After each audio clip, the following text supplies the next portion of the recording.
ಶರಣು ಶರಣಾರ್ಥಿ. ಬಸವ ಸಮಿತಿ ಆನ್ಲೈನ್ ಅರಿವಿನ ಮನೆಯ ಮೂಲಕ ಕಳೆದ 3 ವಾರಗಳಿಂದ ಸತತವಾಗಿ ನಿಜಾಚರಣೆಗಳನ್ನು ಆಧಾರ ಮಾಡಿ 3 ಸಂಚಿಕೆಗಳನ್ನು ನಾನು ಮತ್ತು ಪೂಜ್ಯರು ಚರ್ಚೆ ಮಾಡಿದ್ದೇವೆ. ಮೊದಲನೆಯದಾಗಿ ಬಹುದೇವೋಪಾಸನೆಯಿಂದ ಏಕದೇವೋಪಾಸನೆ ಕಡೆಗೆ ಅನ್ನತಕ್ಕಂಥ ಒಂದು ಚರ್ಚೆ, ಅದಾದ ನಂತರ ಮಠಗಳಿಂದ ಮಹಾಮನೆಯ ಕಡೆಗೆ ಅನ್ನೋ ಒಂದು 2ನೇ ಚರ್ಚೆ, 3ನೇದಾಗಿ ಹಿಂಸೆಯಿಂದ ಅಹಿಂಸೆಯ ಕಡೆಗೆ ಅಂತಕ್ಕಂಥ 3ನೇ ಚರ್ಚೆಯನ್ನು ಮಾಡಿ ಈ ದಿನ ಜಾತಿಯಿಂದ ನೀತಿ ಕಡೆಗೆ ಅನ್ನೋ ಒಂದು ವಿಷಯವನ್ನು ಚರ್ಚೆ ಮಾಡಬೇಕು ಅಂತ ಪೂಜ್ಯ ಗುರುಗಳನ್ನು ನಾನು ಬಸವ ಸಮಿತಿ ಅರಿವಿನ ಮನೆಗೆ ಆಹ್ವಾನ ಮಾಡಿದಾಗ ಅತ್ಯಂತ ಪ್ರೀತಿಯಿಂದ ಅವರು ಬಂದು ಈ ಕಾರ್ಯಕ್ರಮದಲ್ಲಿ ಭಾಗಿಯಾಗಿ ನಿಮಗೆಲ್ಲರಿಗೂ ಮಾರ್ಗದರ್ಶನ ಮಾಡ್ತಾರೆ.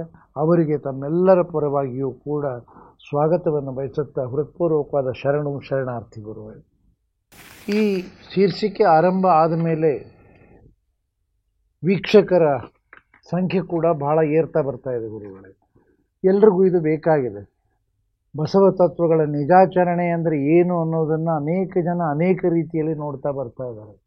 ಯಾಕೆಂದ್ರೆ ನಾವೆಲ್ಲ ಹಳೆಯ ಮಾದರಿಯಲ್ಲಿ ಇದೇ ನಮ್ಮ ಪರಂಪರೆ, ಇದೇ ನಮ್ಮ ಸಂಸ್ಕಾರ ಅಂದ್ಕೊಂಡು ಹೊರಟ ಜನ ಈ ಬಸವಣ್ಣನವರ ಶರಣರು ಎಲ್ಲರ ಅವರ ನೋಡುವಿಕೆ ಏನಿದೆ, ನೋಡುವಿಕೆಯಲ್ಲಿ ಅವರು ಸಿದ್ಧ ಮಾದರಿಯ ಆಚರಣೆ ನೋಡ್ತಾರೆ. ಅವರು ಇದು ಎಲ್ರಿಗೂ ನಮಗೆ ಇಷ್ಟು ವರ್ಷ ನಾವು ಅದು ಪರಂಪರೆಯಲ್ಲಿ ಬಂದು ಈಗೇನಿದೆ ಇದ್ದಕ್ಕಿದ್ದಂಗೆ ಅನ್ನೋ ಚರ್ಚೆ ಸಾಕಷ್ಟು ಜನರಲ್ಲಿ ತಮ್ಮಲ್ಲಿ ನಡೀತಾ ಇದೆ. ನಡೆದರೂ ಕೂಡ ನಾವು ಕೂಡ ಹೋದ ವಾರ ಹೇಳಿದಾಗ ಏನಾದರೂ ಪ್ರತಿಕ್ರಿಯೆಗಳೇನಿದ್ದರೆ ಕೊಡಿ ಅಂತ ಕೇಳಿದ್ವಿ. ಈಗ ಎಲ್ಲ ಪ್ರತಿಕ್ರಿಯೆ ಬಂದಿವೆ, ಎಲ್ಲ ಸಕಾರಾತ್ಮಕ ಪ್ರತಿಕ್ರಿಯೆಗಳಿದೆ. ಈ ಚರ್ಚೆ ಮೊದಲೇನೇ ಆಗಬೇಕಿತ್ತು, ಈಗ ಆಗ್ತಾ ಇರೋದು ಇನ್ನೂ ಸಮಂಜಸವಾಗಿದೆ ಅನ್ನೋ ಮಾತನ್ನು ಹೇಳಿದ್ದಾರೆ ಗುರುಗಳೇ. ಅಂಥ ಜ್ಞಾನವನ್ನು ವಿಕಾಸ ಮಾಡಿದ್ದಕ್ಕಾಗಿ ಮತ್ತೊಮ್ಮೆ ತಮಗೆ ಹೃದಯಪೂರ್ವಕ ಧನ್ಯವಾದಗಳು. ಈಗ ಇವತ್ತಿನ ವಿಷಯಕ್ಕೆ ನಾವು ಬರಬೇಕಾದ್ರೆ ಜಾತಿಯಿಂದ ನೀತಿ ಕಡೆಗೆ. ಈ ಜಾತಿ ಅನ್ನೋದೇನು, ಮತ ಅಂದರೆ ಏನು, ಧರ್ಮ ಅಂದರೆ ಏನು, ದರ್ಶನ ಅನ್ನೋದೇನು, ಇದೆಲ್ಲವನ್ನು ನಾವು ಸ್ಪಷ್ಟವಾಗಿ ತಿಳ್ಕೊಳ್ಳದೆ ಹೋದರೆ ಈ ಗೊಂದಲಗಳು ನಾವು ಮಾತನಾಡಿದ್ವಿ ಅಂತಲ್ಲ, ಸಮಾಜದಲ್ಲಿ ಇದ್ದೇ ಇರ್ತವೆ. ಎಲ್ಲದಕ್ಕೂ ಜಾತಿಯ ನೆಲೆಯಲ್ಲಿ ನೋಡ್ತಕ್ಕಂಥ ವ್ಯವಸ್ಥೆ ಎಲ್ಲದರಲ್ಲಿಯೂ ಕೂಡ. ಮೊನ್ನೆ ಕೂಡ ತಾವು ಮಠಾಧೀಶರು ಯಾವ ರೀತಿ ಆ ಶಿವಯೋಗಿಗಳಿದ್ದರು ಅಲ್ಲಿಂದ ಎಲ್ಲಿವರೆಗೆ ಆ ಕಾವಿಧಾರಿ ಒಳಗಡೆ ಬಂತು ಅನ್ನೋದು ಭಾಳ ಅದ್ಭುತವಾಗಿ ತಾವು ಹೇಳಿದ್ರಿ. ನಾನು ಅದನ್ನು ಮುಂದೆ ರಾಜಕಾರಣಕ್ಕೂ ತೊಗೊಂಬಂದೆ, ತಾವು ಇಲ್ಲ ಅಲ್ಲಿಗೆ ನಿಲ್ಲಿಸೋಣ ಅಂತ ಸಮಯ ಆಗಿದ್ದರಿಂದ ನಿಲ್ಲಿಸ್ಬಿಟ್ವಿ. ಹೀಗೆ ನಾವು ಆ ಎಲ್ಲೆಲ್ಲಿಗೆ ಹೋಗ್ತಾ ಇದೆ ಇದು. ಆ ಮಠ ಸಂಸ್ಕೃತಿ, ಅಲ್ಲೂ ಕೂಡ ಒಂದು ಪ್ರಶ್ನೆ ಬಂದಿತ್ತು. ಮಠ ಸಂಸ್ಕೃತಿ ಶರಣ ಸಂಸ್ಕೃತಿಯಲ್ಲಿ ಇತ್ತ, ಯಾವಾಗ ಬಂತು, ಅದನ್ನು ಕೂಡ ತಾವು ವಿವರಣೆ ಮಾಡಿದ್ದೀರಿ. ಅದೆಲ್ಲವನ್ನು ಪಕ್ಕಕ್ಕಿಟ್ಟು ಇವತ್ತು ಜಾತಿಯಿಂದ ನೀತಿಯ ಕಡೆಗೆ ಅನ್ನೋ ಚರ್ಚೆಯನ್ನು ಸವಿವರವಾಗಿ ಗುರುಗಳೇ, ನಮಗೇನು ನಾನು ಇರುಸು ಮುರುಸು ಮಾಡಬೇಕು ಅಂತಲ್ಲ, ನಮ್ಮ ಜ್ಞಾನಕ್ಕಾಗಿ ನಾನು ನಿಮ್ಮನ್ನು ಕೇಳ್ಕೊಳ್ತಾ ಇದ್ದೇನೆ. ನಾನು ಏನು ವಿದ್ವಾಂಸನಲ್ಲ, ನಾನೊಬ್ಬ ಸಾಮಾನ್ಯ ಅಲ್ಪಜ್ಞ ಈ ವಿಷಯದಲ್ಲಿ. ಆದರೂ ಕೂಡ ತಿಳ್ಕೊಳ್ಳುವ ಸಿಕ್ಕಾಪಟ್ಟೆ ಹಂಬಲ ಇದೆ ನನಗೊಬ್ಬನಿಗೆಲ್ಲ. ಸಮಾಜದಲ್ಲಿ ಸಾಕಷ್ಟು ಜನಕ್ಕೆ ಇದು ಹಂಬಲ ಇದೆ. ಯಾರಿಗೂ ಎಲ್ಲೂ ಈ ಸತ್ಯದ ಅರಿವಾಗ್ತಾ ಇಲ್ಲ. ಆತ್ಯಂತಿಕ ಸತ್ಯ ಏನು, ಶರಣರು ಯಾಕೆ ಬರೆದ್ರು ವಚನಗಳನ್ನು, ಆತ್ಯಂತಿಕ ಸತ್ಯ ಏನು, ಬಸವಣ್ಣನವರಾಗಲಿ ಶರಣರಾಗಲಿ ಯಾವ ಸತ್ಯವನ್ನು ಗುರುತಿಸೋದಕ್ಕೆ ಹೋದರು, ಇದೆಲ್ಲವನ್ನು ನಾನು ಅರ್ಥ ಮಾಡ್ಕೊಳ್ಳದೆ ಹೋದರೆ ಈ ಶಬ್ದಗಳಿಗೆ ನಮಗೇನು ಅರ್ಥ ಆಗೋದಿಲ್ಲ ಗುರುಗಳೇ. ನಾವು ಸುಮ್ಮನೆ ಜಾತಿವಾದ ಮಾಡಿಕೊಂಡು ನಾನು ಬಣಜಿಗ ನೀನು ಪಂಚಮಸಾಲಿ ಈ ಜಂಗಮ ಇಂಥದ್ದು ಹೇಳ್ಕೊಂಡೆ ಒಬ್ರಿಗೊಬ್ಬರಿಗೆ ಒಳಗಿದ್ದಾಗ ಒಂದು ಮಾತಾಡ್ತೀವಿ, ಹೊರಗೆ ಹೋದಾಗ ಜಾತ್ಯತೀತ ಅಲ್ಲೇ ನಾವು ಮಾತಾಡ್ತಾ ಬರ್ತೀವಿ. ದೇಶದ ನಮ್ಮ ಸಂವಿಧಾನವನ್ನು ನೋಡಿದ್ರು ಜಾತ್ಯತೀತ ರಾಷ್ಟ್ರ ಇದು. ಆದರೆ ಇವತ್ತು ಜಾತಿಯ ಅದೇನೋ ಮಾಡ್ತಾ ಇದ್ದಾರಲ್ಲ ಗುರುಗಳೇ, ಜಾತಿ ಗಣತಿ ಮಾಡೋಕೆ ಕೊಟ್ಟಿದ್ರು. ಏನು ಪೂರಕವಾಗಿ ಇದೆಯಾ ಇದು ಒಂದಕ್ಕೊಂದು? ಜಾತ್ಯತೀತ ರಾಷ್ಟ್ರ, ಸಂವಿಧಾನಬದ್ಧ ಸಂವಿಧಾನಕ್ಕೆ ನಾವು ನೀವೆಲ್ಲ ಪ್ರತಿಯೊಬ್ಬ ಭಾರತೀಯನೂ ಕೂಡ ಅದಕ್ಕೆ ತಲೆಬಾಗಿ ನಡಿಲೇಬೇಕು. ಮತ್ತೆ ಅದನ್ನು ಜಾತಿ, ಅದು ನಮ್ಮ ಹೆಜ್ಜೆಗಳಿಂದ ಆಗಿರ್ತಕ್ಕ ಅನಾಹುತಗಳ ಪರಿಣಾಮ. ಅದ್ರ ಬಗ್ಗೆನೂ ಸೇರಿಸೋಣ ಮುಂದೆ. ಅಲ್ಲ, ಇದು ಸೇರಿಸಲೇಬೇಕಾಗುತ್ತೆ ಗುರುಗಳೇ. ಇವತ್ತಿನ ಅದೇನು ಮನೆಗೆ ಹೊರಟಿದ್ದಾರೆ, ಜಾತ್ಯತೀತ ರಾಷ್ಟ್ರದ ಸಂವಿಧಾನಕ್ಕೆ ಬದ್ಧವಾಗಿದೆಯಾ? ಅದು ಮೊದಲು ರಾಷ್ಟ್ರ ಭಾರತ ಅಂದಮೇಲೆ ಒಂದು, ಭಾರತದಲ್ಲಿರೋ ಪ್ರಜೆಗಳು ನಾವೆಲ್ಲ ಒಂದು. ಅದು ಎಲ್ಲಾದರೂ ಇದ್ಕೊಂಡು ಹೋಗಲಿ, ಅವನು ಮೇಘಾಲಯದಲ್ಲಿರಲಿ, ನಾನು ಕೇರಳದಲ್ಲಿರಲಿ, ದೇಶ ಒಂದೇ. ಹೀಗಾಗಿ ಇದೆಲ್ಲವನ್ನು ಸ್ವಲ್ಪ ವಿವರಣವಾಗಿ ಚರ್ಚೆ ಮಾಡೋಣ ಗುರುಗಳೇ. ಇದರಲ್ಲಿ ಇವತ್ತು ನಾವೇನು ವಿಷಯ ಇಟ್ಕೊಂಡಿದ್ದೇವೆ ಬಹಳ ನನಗೆ ಇನ್ನೊಂದು ಮಾತು, ಇತ್ತೀಚೆಗೆ ನಾವು ಬಸವ ಸಮಿತಿಯಲ್ಲಿ 2 ಸಣ್ಣ ಕೃತಿಗಳನ್ನು ಲೋಕಾರ್ಪಣೆ ಮಾಡಿದ್ವಿ ಗುರುಗಳೇ. ಇದು ಪಾಶ್ಚಿಮಾತ್ಯ ತತ್ವದರ್ಶನ ಹಾಗೂ ಲಿಂಗಾಯತ ತತ್ವದರ್ಶನ ಅಂಥೇಳಿ ಸಿದ್ದಣ್ಣ ಲಂಗೋಟಿಯವರು ನಮ್ಮ ಜ್ಞಾನಕ್ಕಾಗಿ, ದೊಡ್ಡ ಗ್ರಂಥ ಏನಲ್ಲ ಇದು, ಸಣ್ಣದ ಪುಟ್ಟ ಒಂದು ಕೃತಿ. ಈ ಕೃತಿಯಲ್ಲಿ ಎಲ್ಲವನ್ನ ವಿವರಣೆ ಮಾಡಿದ್ದಾರೆ. ಇದು ಯಾರನ್ನು ಅವ್ರು ಹೆಚ್ಚು ಅವ್ರ ಕಡಿಮೆ ತುಲನಾತ್ಮಕವಾಗಿ ಎಲ್ಲೆಲ್ಲೂ ಇಲ್ಲ. ಹಾಗಂದ್ರೆ ಏನು, ಪಾಶ್ಚಿಮಾತ್ಯ ದರ್ಶನ ಅಂದರೆ ಏನು, ಲಿಂಗಾಯತ ತತ್ವದರ್ಶನ ಅಂದರೆ ಏನು ಅನ್ನೋದನ್ನು ನಾವು ಪ್ರಕಟ ಮಾಡಿದ್ದೇವೆ. ಯಾರಿಗಾದ್ರೂ ಆಸಕ್ತಿ ಇದ್ದವರು ಇದರ ಬಗ್ಗೆ ಹೆಚ್ಚಿನ ಇದನ್ನೆಲ್ಲ ಚರ್ಚೆ ಮಾಡೋರು ಇದನ್ನು ನೋಡಬೇಕಾದ ಅನಿವಾರ್ಯತೆ ಇದೆ. ಅದರ ಮೇಲೆ ಅವ್ರು ಏನು ಪುಸ್ತಕ ಬರೀತಾರೋ ಬರೀಲಿ. ತದನಂತರ ಭಾರತದ ಧರ್ಮದರ್ಶನಗಳು ಅಂತೇಳಿ ಮತ್ತೊಂದು ಕೃತಿಯನ್ನು ನಾವು ಲೋಕಾರ್ಪಣೆ ಮಾಡಿದ್ದೇವೆ. ಸಾಕಷ್ಟು ಚರ್ಚೆ ಚಿಂತನೆಯ ನಂತರ ನಾವು ಮಾಡಿದ್ದೇವೆ. ಇದೆಲ್ಲದ ಆ ಹಿನ್ನೆಲೆಯಲ್ಲಿ ಇವತ್ತು ಮೊದಲನೇದಾಗಿ ನಾವು ಈ ಪಾಶ್ಚಿಮಾತ್ಯ ದರ್ಶನ ಮತ್ತು ಲಿಂಗಾಯತ ತತ್ವದರ್ಶನದಲ್ಲಿ ಎರಡು ವಿಭಾಗಗಳನ್ನು ಮಾಡಿಕೊಂಡಿದ್ದೇವೆ. ಒಂದು ಪ್ರಾಚೀನ ತತ್ವಶಾಸ್ತ್ರ, ಮಧ್ಯಕಾಲೀನ ತತ್ವಶಾಸ್ತ್ರ, ಆಧುನಿಕ ತತ್ವಶಾಸ್ತ್ರ, ಸಮಕಾಲೀನ ತತ್ವಶಾಸ್ತ್ರ ಅಂದರೆ ಪಾಶ್ಚಿಮಾತ್ಯ ನೆಲೆಯಲ್ಲಿ. ತದನಂತರ ಲಿಂಗಾಯತ ತತ್ವದರ್ಶನದಲ್ಲಿ ಅಷ್ಟಾವರಣ, ಪಂಚಾಚಾರ, ಷಟಸ್ಥಲ, ಲಿಂಗಾಯತ ದರ್ಶನ, ಮೀಮಾಂಸೆ, ಅನುಭವ, ಶೂನ್ಯ ಸಿದ್ಧಾಂತ, ತತ್ವಗಳ ವಿಶೇಷತೆಗಳು ಅನ್ನೋದನ್ನು ನಾವು ಇನ್ನೊಂದರಲ್ಲಿ ಮಾಡ್ತಾ ಬಂದಿದ್ದೇವೆ ಗುರುಗಳೇ. ಇದು ಹೀಗೆ ಎರಡು ಕೃತಿಗಳನ್ನು ನಾವು ಅದನ್ನು ಅರ್ಥ ಮಾಡ್ಕೊಳ್ಳೋಕ್ಕಾಗಿ ಇನ್ನೇನಿಲ್ಲ. ನಾವೇನು ಯಾವರ ವಿರುದ್ಧ ಇಲ್ಲ. ಅವತ್ತೂ ಕೂಡ ನಾನು ಮತ್ತೆ ಹೇಳಿದ್ದೇನೆ, ಈ ಚರ್ಚೆಗಳು ಯಾವುದಕ್ಕೂ ಯಾರಿಗೂ ವೈರುಧ್ಯವಾಗಿ, ಮಠಗಳ ವಿರುದ್ಧವಾಗಲಿ, ಯಾವುದೋ ಧರ್ಮದ ವಿರುದ್ಧವಾಗಿ, ಯಾವುದೋ ಭಾಷೆಯ ವಿರುದ್ಧವಾಗಿ ಅಲ್ವೇ ಅಲ್ಲ. ನಮ್ಮನ್ನು ನಾನು ಶರಣರ ಆ ಸತ್ಯದ ಆತ್ಯಂತಿಕ ಸತ್ಯದ ದರ್ಶನ ಏನಿದೆ ಹುಡುಕೋದಕ್ಕಾಗಿ ಮಾಡಿದ್ದೇವೆ ಗುರುಗಳೇ. ಈಗ ತಾವು ಇವತ್ತು ಜಾತಿ ಮತ್ತು ನೀತಿಯನ್ನು ಸೇರಿಸಿ ಪ್ರಾರಂಭ ಮಾಡಿದ್ರೆ ಮುಂದೆ ಹೇಗೆ ವಿಷಯಗಳು ಹೊರಬರ್ತಾ ಹೋಗ್ತವೆ ಅದರ ಬಗ್ಗೆ ಮಾತಾಡೋಣ ಗುರುಗಳೇ. ಓಂ ಶ್ರೀ ಗುರು ಬಸವಲಿಂಗಾಯ ನಮಃ. ಆನ್ಲೈನ್ ಅರಿವಿನ ಮನೆಯ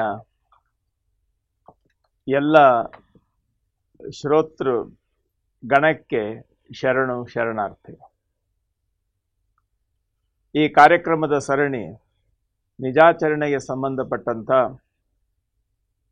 ಅಂತರವಲೋಕನ, ಆ ಕರ್ತವ್ಯದ ನೆಲೆಯಲ್ಲಿ ನಾವು 3 ಹೆಜ್ಜೆಯನ್ನು ಇಟ್ಟಿದ್ದೇವೆ, 4ನೇ ಹೆಜ್ಜೆಯನ್ನು ಇಡ್ತಾ ಇದ್ದೇವೆ. ಅಂದರೆ ಇದು ಬಸವ ತತ್ವಗಳ ನಿಜಾಚರಣೆ ಗುರುಗಳು, ಒಬ್ಬೊಬ್ಬರಿಗೆ ಒಂದೊಂದು ಇರಬಹುದು. ಅಲ್ಲ, ಬಸವ ತತ್ವಗಳು ಅಂತ ಅನ್ನೋದಿದೆಯಲ್ಲ, ಅದು ವಾಸ್ತವಿಕ ಸತ್ಯ. ಆಯ್ತು, ಅದಕ್ಕೆ ಬಸವ ಅಂತ ಅನ್ನುವಂಥ ವಿಶೇಷಣ ಕೊಡೋದಕ್ಕಿಂತಲೂ ವಾಸ್ತವಿಕ ಸತ್ಯವನ್ನು ಹೇಳಿ ಇದು ಬಸವ ತತ್ವ ಅಂತ ಹೇಳಿ ಆ ಲೆಕ್ಕದಲ್ಲಿ ಒಂದು ವ್ಯವಸ್ಥೆಯಲ್ಲಿ ಈಗ ನಾವು ಜಾತಿ ಮತ್ತು ನೀತಿ ಇವುಗಳನ್ನ ನಾವು ವಿಷಯ ತಗೊಂಡಿದ್ದೀವಿ. ಅದರ ಮತ ಮತ್ತು ದರ್ಶನ. ಹೌದು, ಜಾತಿ ಮತ್ತು ನೀತಿ ಈ ವ್ಯವಸ್ಥೆಯನ್ನ ನಾವು ತೆಗೆದುಕೊಂಡಿದ್ದೇವೆ. ಈ ಜಾತಿ ಅಂತ ಬಂದಾಗ ನಮಗೆ ಒಂದೇನಾಗಿದೆ, ನಮ್ಮಲ್ಲಿ ಈಗ ದೊಡ್ಡ ಕನ್ಫ್ಯೂಷನ್. ಜಾತಿ, ಜಾತ್ಯತೀತ ಈ 2 ಶಬ್ದಗಳನ್ನ ಇಟ್ಕೊಂಡಿದ್ದೇವೆ ನೋಡಿ. ಸಹಜವಾದ ರೀತಿಯಿಂದ ಶಬ್ದಗಳನ್ನ ಇಟ್ಟುಕೊಂಡು ಹೇಳೋದಾದ್ರೆ, ಜಾತ ಅಂದ್ರೆ ಹುಟ್ಟಿದವ, ಜಾತಸ್ಯ ಮರಣಂ ಧ್ರುವಂ, ಹುಟ್ಟಿದವನು ಸಾಯುವುದು ನಿಶ್ಚಯ. ಜಾತ ಅವನು ಯಾವ ಮನೆಯಲ್ಲಿ ಹುಟ್ಟಿದಾನೆ ಅಂತ ಅನ್ನೋದು ಅಷ್ಟೇ, ಅವನು ಮನುಷ್ಯನೇ. ಯಾವುದೇ ಮನೆಯಲ್ಲಿ ಹುಟ್ಟಿದ್ರು ಅವನು ಮನುಷ್ಯನೇ, ಯಾವ ಆಸ್ಪತ್ರೆಯಲ್ಲಿ ಹುಟ್ಟಿದ್ರು ಮನುಷ್ಯನೇ, ಯಾವ ದೇಶದಲ್ಲಿ ಹುಟ್ಟಿದ್ರು ಮನುಷ್ಯನೇ. ಹುಟ್ಟಿನಿಂದ ಜಾತಿ ಒಂದೇ. ಈ ಲೆಕ್ಕದಲ್ಲಿ ನಮ್ಮ ಆದಿಕವಿ ಪಂಪ ಹೇಳಿದ್ರು, ಮಾನವ ಕುಲಂ ತಾನೊಂದೇ ವಲಂ ಅಂತ. ಮನುಷ್ಯರಾಗಿ ಹುಟ್ಟಿದವರೆಲ್ಲರೂ ಸಮಾನರು ಅಂತ ಹೇಳಿದ್ರು. ಸರ್ವಜ್ಞ ಹೇಳ್ದ, ಜಾತಿಹೀನನ ಮನೆಯ ಜ್ಯೋತಿತಾಹೀನವೇ.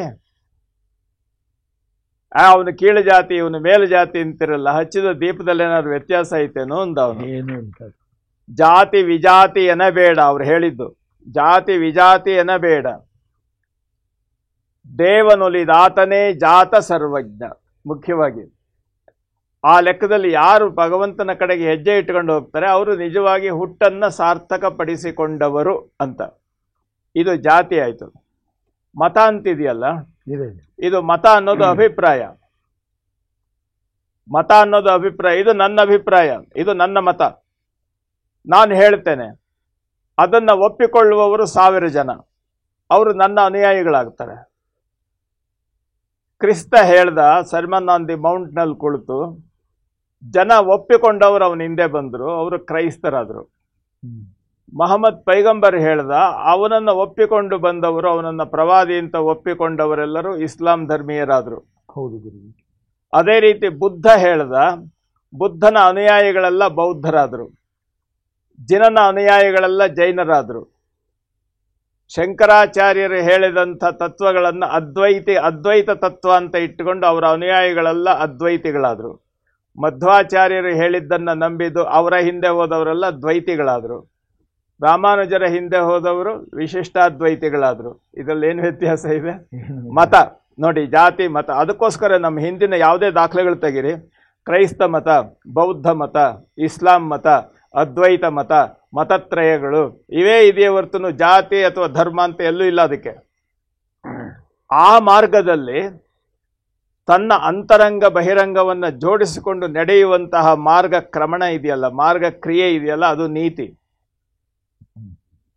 ಅದು ನಮ್ಮನ್ನು ಸನ್ಮಾರ್ಗದಲ್ಲಿ ಹೋಗ್ತಾರೆ. ನೋಡಿ, ನಿಜಗುಣ ಶಿವಗಳು ಹೇಳ್ತಾರೆ, ಗುರು ಏನು ಉಪದೇಶ ಮಾಡ್ತಾನೆ ಅಂತ, ತಿಳಿದು ಸಮಯ ನಿಷ್ಠೆಗಲಿ, ಕಾಲಕ್ಕೆ ಹೊಂದಿಕೊಂಡು ನೀನು ನಿಷ್ಠೆಯನ್ನ ಸೇರಿಸ್ಕೊ, ನೀತಿ ವಿಧನಾಗು. ಅಲ್ಲಿ ನೀತಿ ಮಾರ್ಗದ ನೆಲೆ ಅದು. ಆ ನೀತಿಯ ಮಾರ್ಗದಲ್ಲಿ ಹೋಗ್ತಕ್ಕಂಥ ಲೆಕ್ಕದಲ್ಲಿ ಅಲ್ಲಿ ನೀತಿ ಅದು ಸಕಾರಾತ್ಮಕವಾದದ್ದು ನೀತಿ ಆಯಿತು, ಅದಕ್ಕೆ ವಿರುದ್ಧವಾದ ಸ್ವಾರ್ಥದ ಕ್ರಿಯೆಗಳು ಅನೀತಿ ಆಯಿತು. ನೀತಿ ಅನೀತಿ ಅದೊಂದು. ಆ ನೀತಿಯ ಮಾರ್ಗದಲ್ಲಿ ಹೋದವನು ಎಲ್ಲ ಹೋಗ್ತಾನೆ ಅಂದ್ರೆ ಧರ್ಮವನ್ನ ತಲುಪ್ತಾನೆ. ನೀತಿಯ ಮಾರ್ಗ ಅಲ್ಲ, ನೀತಿಯ ಮಾರ್ಗ ಧರ್ಮವನ್ನ ತಲುಪಿಸುತ್ತದೆ. ಆ ಧರ್ಮದ ನೆಲೆಯಲ್ಲಿ ನಿಂತು ಅವನು ಇಡೀ ಪ್ರಪಂಚವನ್ನು ಎತ್ತೆತ್ತ ನೋಡಿದ ರಕ್ತತ್ತ ನೀನೇ ದೇವ ಅಂತ ನೋಡುವಂಥ ಪ್ರಸಂಗ ಬರ್ತಲ್ಲ, ಅದು ದರ್ಶನ ಆಗ್ತದೆ. ಈ ಹಂತಗಳನ್ನು ನಾವು ಜೋಡಿಸ್ಕೊಂಡು ಹೋಗೋದ್ರಲ್ಲಿ ನಾವೇನು ಮಾಡಿಬಿಟ್ಟಿದ್ದೀವಿ ಅಂತ ಹೇಳಿದ್ರೆ, ಧರ್ಮ ಅದು ನಮ್ಮ ಅಜ್ಞಾನದ ಪ್ರತೀಕ. ಅದು ವಿದೇಶಿ ಶಕ್ತಿಗಳು ನಮ್ಮಲ್ಲಿ ಬಂದು ನಮ್ಮನ್ನು ಆಳ್ತಾ ಇದ್ರಲ್ಲ, ಅವರಲ್ಲಿ ರಿಲಿಜನ್ ಅಂತ ಅನ್ನೋದು ಅತ್ಯಂತ ಎತ್ತರವಾದಂಥ ಶಬ್ದ. ಅದ್ರ ಮೇಲೆ ಅವರ ಚಿಂತನೆಗಳೇ ಇಲ್ಲ.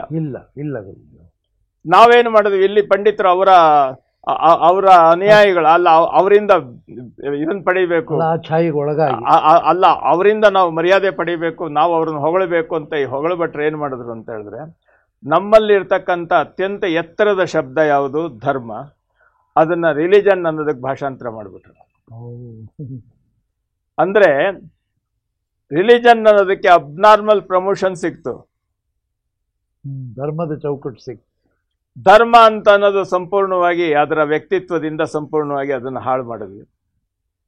ಹೀಗಾಗಿ ಏನಾಯಿತು ಅಂತ ಹೇಳಿದ್ರೆ, ಅನೇಕ ಧರ್ಮಗಳು, ಅನಂತ ಧರ್ಮಗಳು, ಪಾಶ್ಚಾತ್ಯ ಧರ್ಮಗಳು, ಪೌರಾತ್ಯ ಧರ್ಮಗಳು ಅಂತ ನಮ್ಮ ವಿಜ್ಞಾನಿಗಳು, ನಮ್ಮ ಪಂಡಿತರೆಲ್ಲ ಮಾತಾಡ್ಲಿಕ್ಕೆ ಶುರು ಮಾಡಿದ್ರು. ಹೀಗಾಗಿ ಧರ್ಮ ಅಂತ ಅನ್ನೋದು ಸಂಪೂರ್ಣವಾಗಿ ಎಲ್ಲರಿಗೆ ಕನ್ಫ್ಯೂಷನ್ ಆಗಿ ಎಲ್ಲರೂ ಸಂಪೂರ್ಣವಾಗಿ ಅದರ ಬಗ್ಗೆ ತಲೆ ಕೆಡಿಸ್ಕೊಳ್ಳುವಂಥ ಪ್ರಸಂಗ ಸೃಷ್ಟಿಯಾಯಿತು.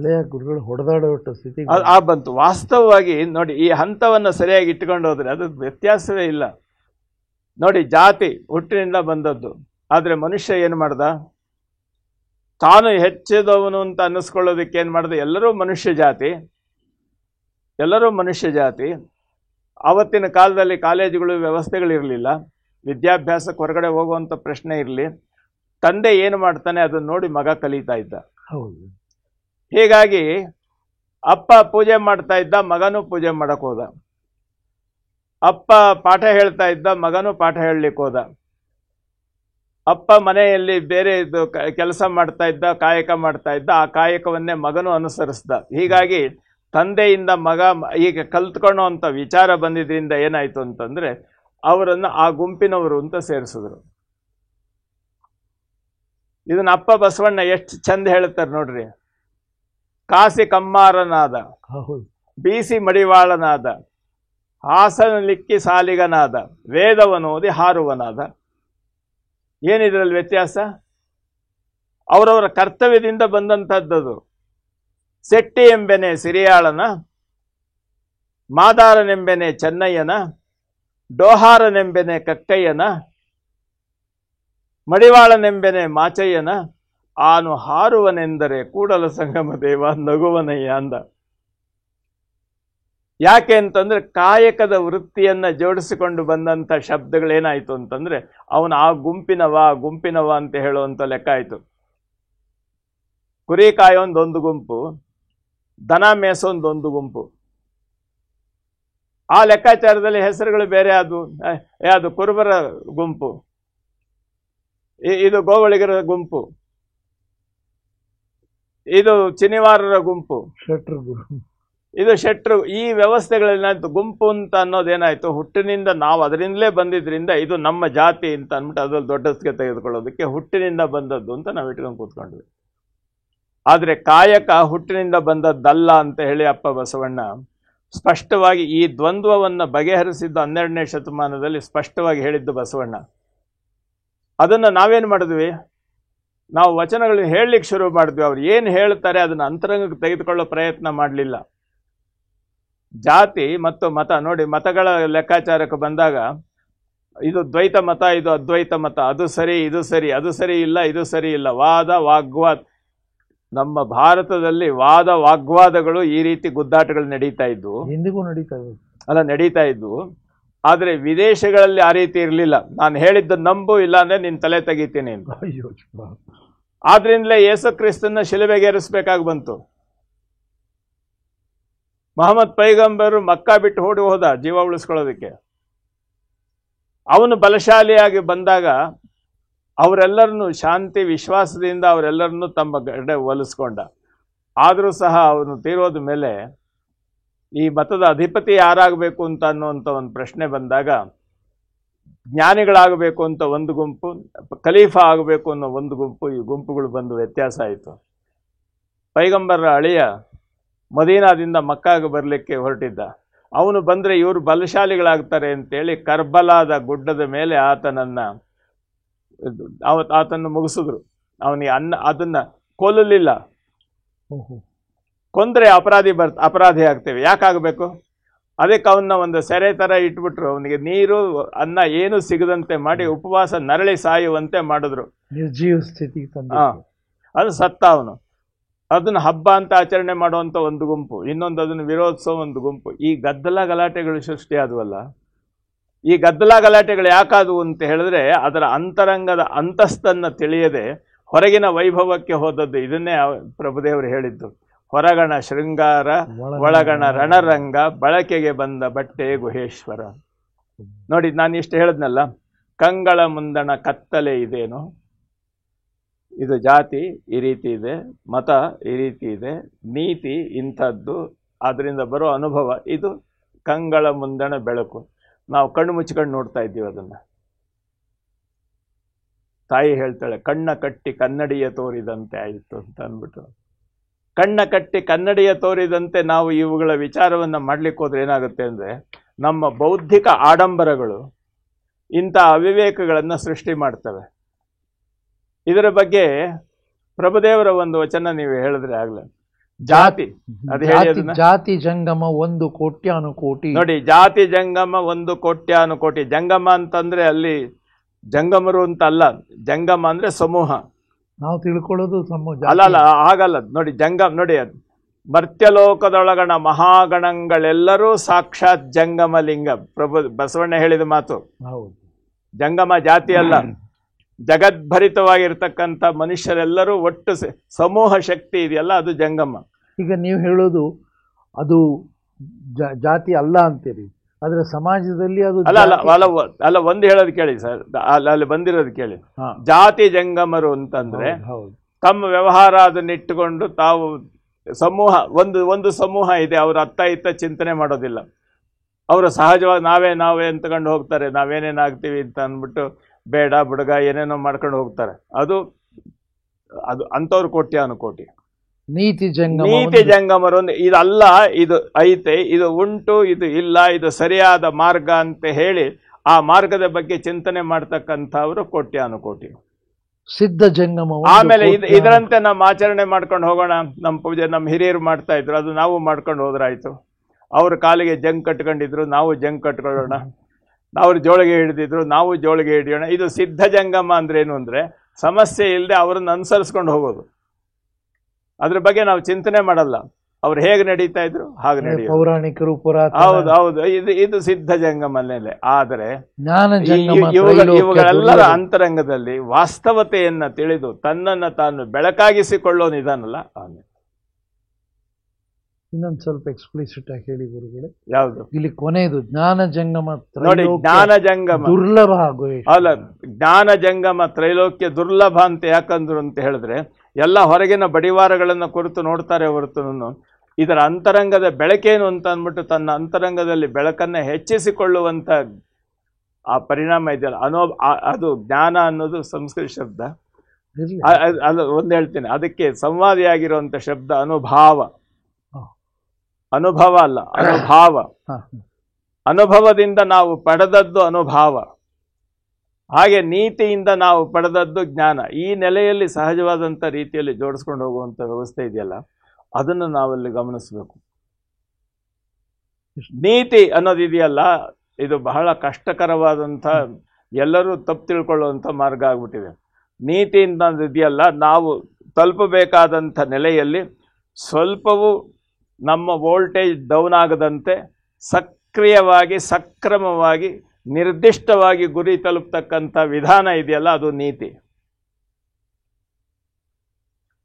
ಜಾತಿ ಹುಟ್ಟಿನಿಂದ ಬಂದದ್ದು, ಆ ವಿಚಾರ ಬೇರೆ.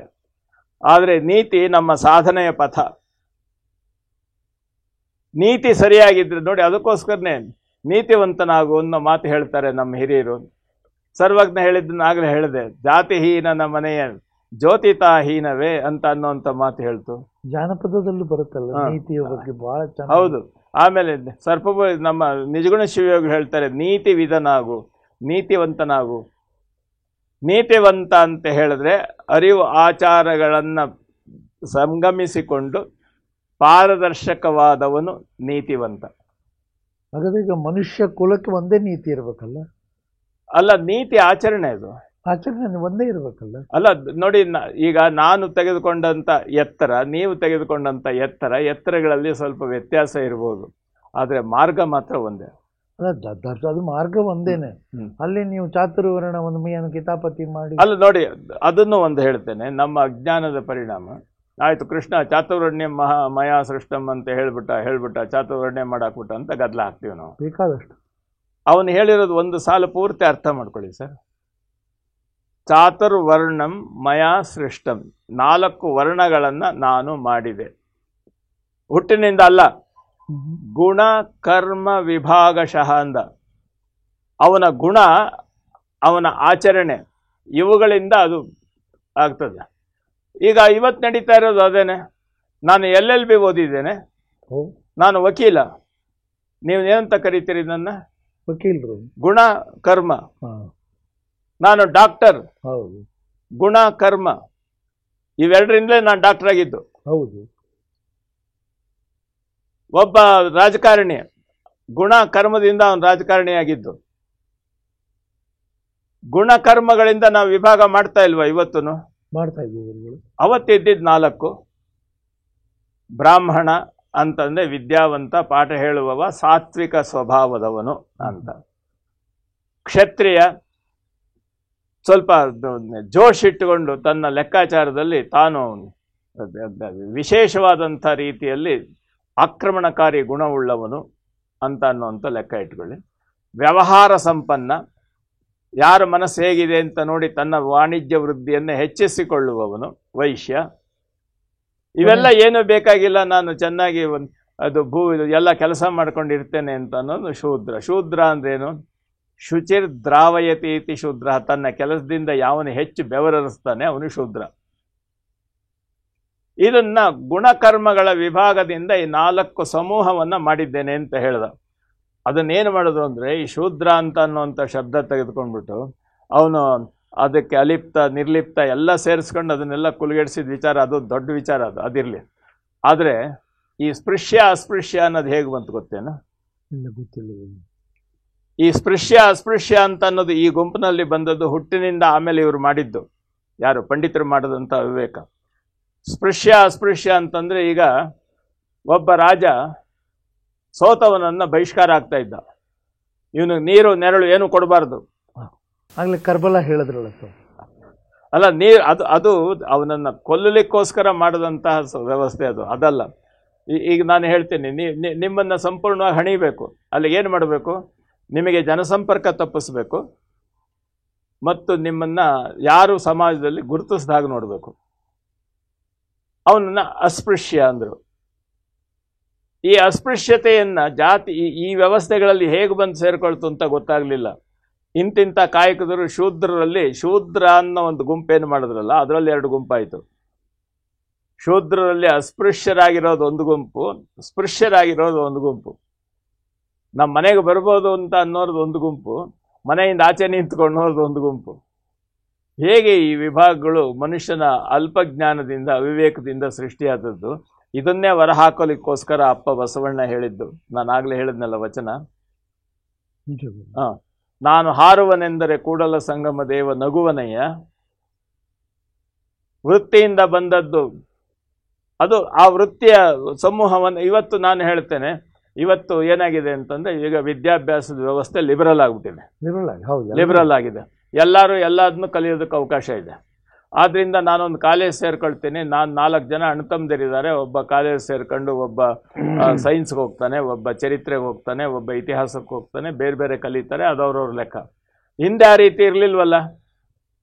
ಅವಾಗ ಏನಾಗಿತ್ತು ಅಂದರೆ ಮನೆಯಲ್ಲಿ ಅಪ್ಪನ ನೋಡಿಕೊಂಡೇ ಕಲಿಬೇಕಾದಂಥ ಪ್ರಸಂಗ ಇದ್ದಿದ್ದರಿಂದ ಆ ಪರಂಪರೆ, ವೃತ್ತಿ ಪರಂಪರೆ ಮನೆತನದಲ್ಲಿ ಬಂತು. ಈಗ ವೃತ್ತಿ ಪರಂಪರೆ ಮನೆತನದಲ್ಲಿ ಇಲ್ಲ. ಈಗ ಇದೇ ಗುರುಗಳೇ ರಾಜಕಾರಣಿಗಳ ಮಕ್ಕಳು ರಾಜಕಾರಣ ಅಲ್ಲ. ಅದೇನು ಅಂತಂದ್ರೆ ರಾಜಕಾರಣಿಗಳು ಅಂತ ಅನ್ನೋಂಥದ್ದು ಇದೆಯಲ್ಲ, ಅದು ಅದ್ರ ಬಗ್ಗೆ ಆಮೇಲೆ ಹೇಳ್ತೀನಿ. ನೀವು ನರೇಂದ್ರ ಮೋದಿ ಅವರ ಕಾರ್ಯಕ್ರಮದಲ್ಲಿ ಅದನ್ನು ಸ್ಪಷ್ಟವಾಗಿ ಬಿಚ್ಚಿಟ್ರು.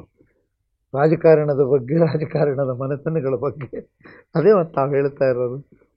ಅಲ್ಲ, ಅದೇನಾಗುತ್ತೆ ಅಂದರೆ ಸ್ವಾರ್ಥಪರವಾಗಿರುವಂಥ ನೆಲೆಯಲ್ಲಿ ನೋಡಿ.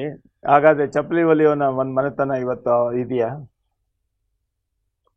ಅಲ್ಲ, ಇವತ್ತು ನಾನು ಹೇಳ್ತೇನೆ, ಯಾವ್ದಾದ್ರು ಒಂದು ಅಂತಾರಾಷ್ಟ್ರೀಯ ಮಟ್ಟದ ದೊಡ್ಡ ಚಪ್ಪಲಿ ಕಂಪನಿ ಇದೆಯಲ್ಲ, ಅದ್ರ ಮಾಲೀಕ ಅವನು ಚಮ್ಮಾರ ಇದ್ದಾನ?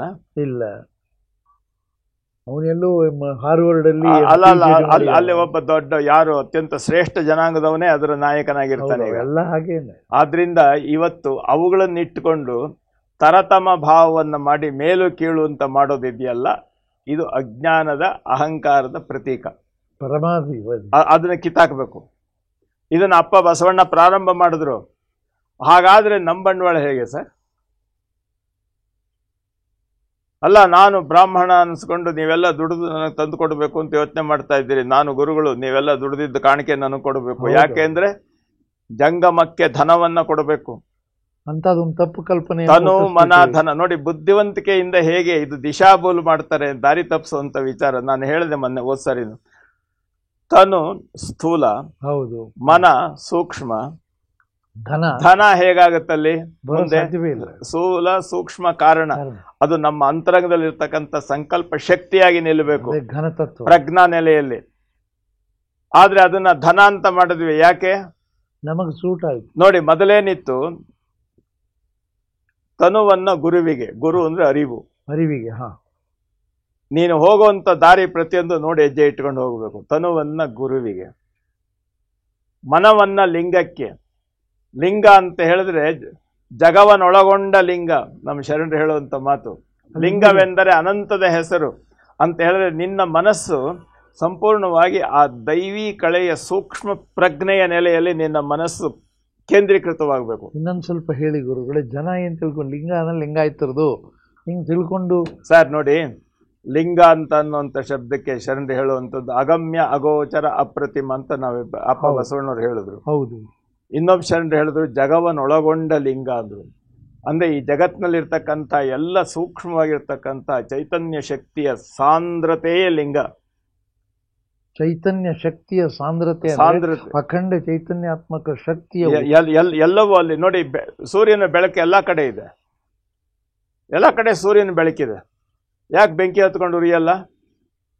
ನೀವೊಂದು ಲೆನ್ಸ್ ಇಡ್ತು ಅಂತ ಹೇಳಿದ್ರೆ ಆ ಬೆಳಕು ಕಾನ್ಸಂಟ್ರೇಷನ್ ಆಯ್ತು ಅಂದ್ರೆ ಅಲ್ಲಿ ಸೃಷ್ಟಿ ಆಗ್ತದೆ. ತಾವು ಹೇಳಿದ ಸಾಂದ್ರತೆಯ ವಸ್ತು ಕೊನೆಗೆ ಬಸವಣ್ಣನವರು ಹೇಳೋದು ಎನ್ನ ಕರಸ್ಥಳಕ್ಕೆ ಬಂದು ನೋಡಿ. ಕರಸ್ಥಳಕ್ಕೆ ಬಂದು ನನ್ನ ಜ್ಞಾನ, ನನ್ನ ಪ್ರಜ್ಞೆ, ಚಿಂತನೆಯ ನೆಲೆಯಲ್ಲಿ ಆ ವಿಸ್ತಾರವಾಗಿ ಅರಳಿದಂತ ಬಿಸಿಲನ್ನ ಒಂದು ಕಡೆ ಕಾನ್ಸಂಟ್ರೇಷನ್ ಮಾಡಿ ಅಲ್ಲಿ ಚುಳುಕು ಮಾಡಿದಾಗ ಬರ್ತಕ್ಕಂಥ ಒಂದು ಪ್ರಭೆ ಇದೆಯಲ್ಲ, ಅದು ಲಿಂಗ.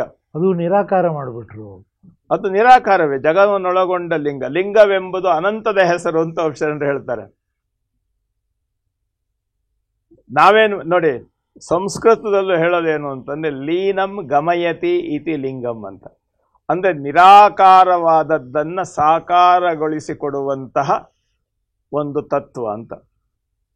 ಅಂದರೆ ನಾವು ಅಧ್ಯಯನ ಮಾಡಬೇಕಾದ್ರೆ ನಿರಾಕಾರಕ್ಕೆ ಹೋಗ್ಲಿಕ್ಕಾಗೋದಿಲ್ಲ, ಸಾಕಾರವನ್ನು ಹಿಡಿದು ನಿರಾಕಾರದ ಕಡೆ ಹೋಗಲಿಕ್ಕೆ ಆ ನೆಲೆಯನ್ನು ಕಲ್ಪನೆ ಮಾಡಿಕೊಟ್ಟದ್ದು ಅಂತ. ಈಗ ತಾವು ಹೇಳುವ ಹಾಗೆ ಗುರು ಲಿಂಗ ಜಂಗಮ ತತ್ವಗಳು ಕೂಡ. ಆಮೇಲೆ ಹೇಳ್ತೀನಿ, ಅಲ್ಲಿ ಜಂಗಮ ಅಂತ ಅನ್ನೋಂಥ ಪ್ರಶ್ನೆ ಬಂದಾಗ ಏನಾಗುತ್ತೆ ಅಂತಂದ್ರೆ, ಜಂಗಮ ಅಂದ್ರೆ ಸಮೂಹ. ಅಲ್ಲಿ ಘನವನ್ನ ಜಂಗಮಕ್ಕೆ ಅಂತ ಯಾಕೆ ಹೇಳಿದ್ರು ಗೊತ್ತೇನು? ಘನ ಅಂದ್ರೆ ಸಂಕಲ್ಪ ಶಕ್ತಿ, ಅದು ಸಮೂಹಕ್ಕೆ ತೊಂದರೆ ಆಗದಂತೆ, ಸಮೂಹಕ್ಕೆ ಅನುಕೂಲವಾಗುವಂತೆ ನಿನ್ನ ಮನಸ್ಸಿನ ಗಟ್ಟಿತನ ಇರಬೇಕು, ನಿನ್ನ ಸಂಕಲ್ಪ ಇರಬೇಕು, ಅದು ಘನ. ಘನವನ್ನ ಜಂಗಮಕ್ಕೆ ನಾವೇನ್ ಮಾಡಿದ್ವಿ? ಅದನ್ನ ಧನ ಮಾಡಿದ್ವಿ. ಎಷ್ಟು ಅನುಕೂಲ ಆಯ್ತು ನಮ್ಗೆ. ಎಲ್ಲ ಧನ ನಮಗ್ ಕೊಡ್ಬೇಕು ನೀವು. ಅದೇ ಮತ್ತೆ ಮಠದಿಂದ ನಾವು ಮಹಾಮನೆಯ ಕಡೆಗೆ ಅಂತ ಚರ್ಚೆ ಮಾಡಿದ್ದೆ ಅದೇ ವಿಷಯ. ಅಲ್ಲ, ಅದೇ ಆ ವಿಚಾರದಲ್ಲೂ ನಾವು ಹೇಳಿದ್ವಿ ಮಾಡಿದ್ರಿ ಅಂತ ನಾನು. ಅಲ್ಲ, ಅದನ್ನು ಯಾಕೆ ಅಂತಂದ್ರೆ ನೋಡಿ, ಎಲ್ಲಾ ವಿಚಾರದಲ್ಲೂ ಅಪ್ಪ ಬಸವಣ್ಣನೇ ಹೇಳಿದ್ನಲ್ಲ, ನಾನು ಹಾರುವನೆಂದರೆ ಕೂಡಲು ಸಂಗಮ ದೇವ ನಗುವನಯ್ಯ ಅಂತ ಹೇಳಿಲ್ವಾ? ಹೇಳಿದ. ಅಲ್ಲ, ಈ ವಾಸ್ತವ ಸತ್ಯವನ್ನ ಎಲ್ಲರ ಮನಸ್ಸಿನಲ್ಲಿ ಬಿತ್ತುವ ಕೆಲಸ ಇದೆಯಲ್ಲ, ಅದರಿಂದ ಏನಾಗುತ್ತೆ ಅಂದ್ರೆ ಇಡೀ ಸಮಾಜ ಸ್ವಯಂಭೂ ಆಗ್ಬಿಡುತ್ತೆ, ಪರಿಪೂರ್ಣ ಆಗ್ಬಿಡುತ್ತೆ. ಆವಾಗ ನಮ್ಮಂತ ಕೆಲವ್ರಿಗೆ ಆಗ್ತಕ್ಕಂಥ ಆದಾಯ ಮತ್ತು ಸಂತೃಪ್ತಿ ಇದೆಯಲ್ಲ, ಅದಕ್ಕೆ ಕೊರತೆ ಆಗುತ್ತೆ. ನಾವೇನ್ ಮಾಡಿದ್ವಿ? ಬುದ್ಧಿವಂತಿಕೆಯಿಂದ ನಿಮ್ಮನ್ನ ಅದರಿಂದ ದೂರ ಇಟ್ಟು ನಿಮ್ಗೆ ಹೇಗೆ ಬೇಕೋ ಹಾಗೆ ಮಾಡಿದ್ವಿ ಅಷ್ಟೇ. ಇಲ್ಲ, ಇಂಥ ನಿರುಪಾಧಿಕ ಗುರುಲಿಂಗ ಜಂಗಮ ತತ್ವಗಳನ್ನು ಉಪಾಧಿಯನ್ನಾಗಿ ಮಾಡಿಕೊಂಡು ಆ ಸತ್ಯವನ್ನು ಯಾರಿಗೂ ಬಿತ್ತಲಾರದೇನೆ ಇದು ಉಪಾಧಿಕ ತತ್ವಗಳಲ್ಲಿ ನಮ್ಮ ಸ್ವಾರ್ಥಕ್ಕೆ ನಾವು ಬಳಸ್ಕೊಂಡಿದ್ದು. ಇದು ಸರಿನಾ ಗುರುಗಳೇ? ನಾನು ಹೇಳಿ ಅಲ್ಲ, ಅದು ಅನಾಹುತ ಅಲ್ವ? ಅದು ಅಲ್ಲಿ ವಾಸ್ತವ ಸ್ಥಿತಿ ಹಂಗಿದೆಯೋ ಇಲ್ವೋ? ಉಪಾಧಿಕ ತತ್ವಗಳನ್ನ ಅನಾವಶ್ಯಕವಾಗಿ ಜಾತಿ ಮಾಡೋದು ನಾವು ಬೆಳೆಸ್ತಾ ಇರೋದಲ್ಲ, ಇದು ಇತಿಹಾಸದ ಉದ್ದಕ್ಕೂ ಅನಾಹುತ ಅದು. ಅಲ್ಲ, ಒಂದ್ ನಿಮಿಷ. ಈಗ ಜಂಗಮ ಅಂದ್ರೆ ಜಾತಿ ಜಂಗಮ ಮಾಡಿದ್ವಿ, ಲಿಂಗ ಅಂದ ತಕ್ಷಣ ಜ್ಯೋತಿರ್ಲಿಂಗ ಮಾಡಿದ್ವಿ, ಗುರು ಅಂದಾಗ ನಿಮ್ಮನ್ನು ಗುರು ಆಗಿ ಮಾಡ್ಕೊಂಡ್ಬಿಟ್ರಿ. ಈಗ ಗುರು ಲಿಂಗ ಜಂಗಮ ಇದು ನಿರುಪಾಧಿಕ ಅಂತರಂಗದ ಗುರು. ನೀವು ಸ್ವಲ್ಪ ಅದನ್ನ ಅಲ್ಲ ಒಂದು ಹೇಳ್ತೇನೆ, ಗುರು ಅಂತ ಅನ್ನುವಂಥದ್ದು ಅರಿವು ಅಂತ ಅನ್ನುವಂಥ ಲೆಕ್ಕ ಹೇಳ. ಹೌದು ಗುರು. ಅದೇ ಶಬ್ದವನ್ನೇ ಇಟ್ಕೊಂಡ್ರೆ ನೀವು ಗಾಕ್ಕೆ ಒಂದು ಕೊಂಬು ಕೊಡಬೇಕು, ರೂಕ್ಕೆ ಒಂದು ಕೊಂಬು ಕೊಡಬೇಕು, ಅಂದ್ರೆ 2 ಕೊಂಬುಗಳಿಂದ ಗುರು ಆಗ್ತದದು. ಅದರಿಂದ ಏನಾಗುತ್ತೆ ಗೊತ್ತೇನಾ? ಕೊಂಬು ತೆಗೆದ್ರೆ ಏನಾಗುತ್ತೆ? 2 ಶಬ್ದ ಅವು ಗುರು ಆಗುತ್ತೆ. ಅಲ್ಲ, ಗರ ಗರ. ಸಮಾಜದ ಮೇಲೆ ಗರ ಹಿಡಿಸ್ಬಿಟ್ಟಿದ್ದೀರಿ. ಈಗ ನಾವು ಆಚೆ ಬರೋಕೆ ತಯಾರಿಲ್ಲ. ಅಲ್ಲ, ಗರ ಹೊಡೆದವನು ಅಂತ ಹೇಳ್ತಾರೆ. ಈ ಜಾತಿವಾದದಿಂದ ನಾವು ಗರ ಹೊಡೆದು ಹಿಂಗ್ ಕೂತಿದೀವಿ.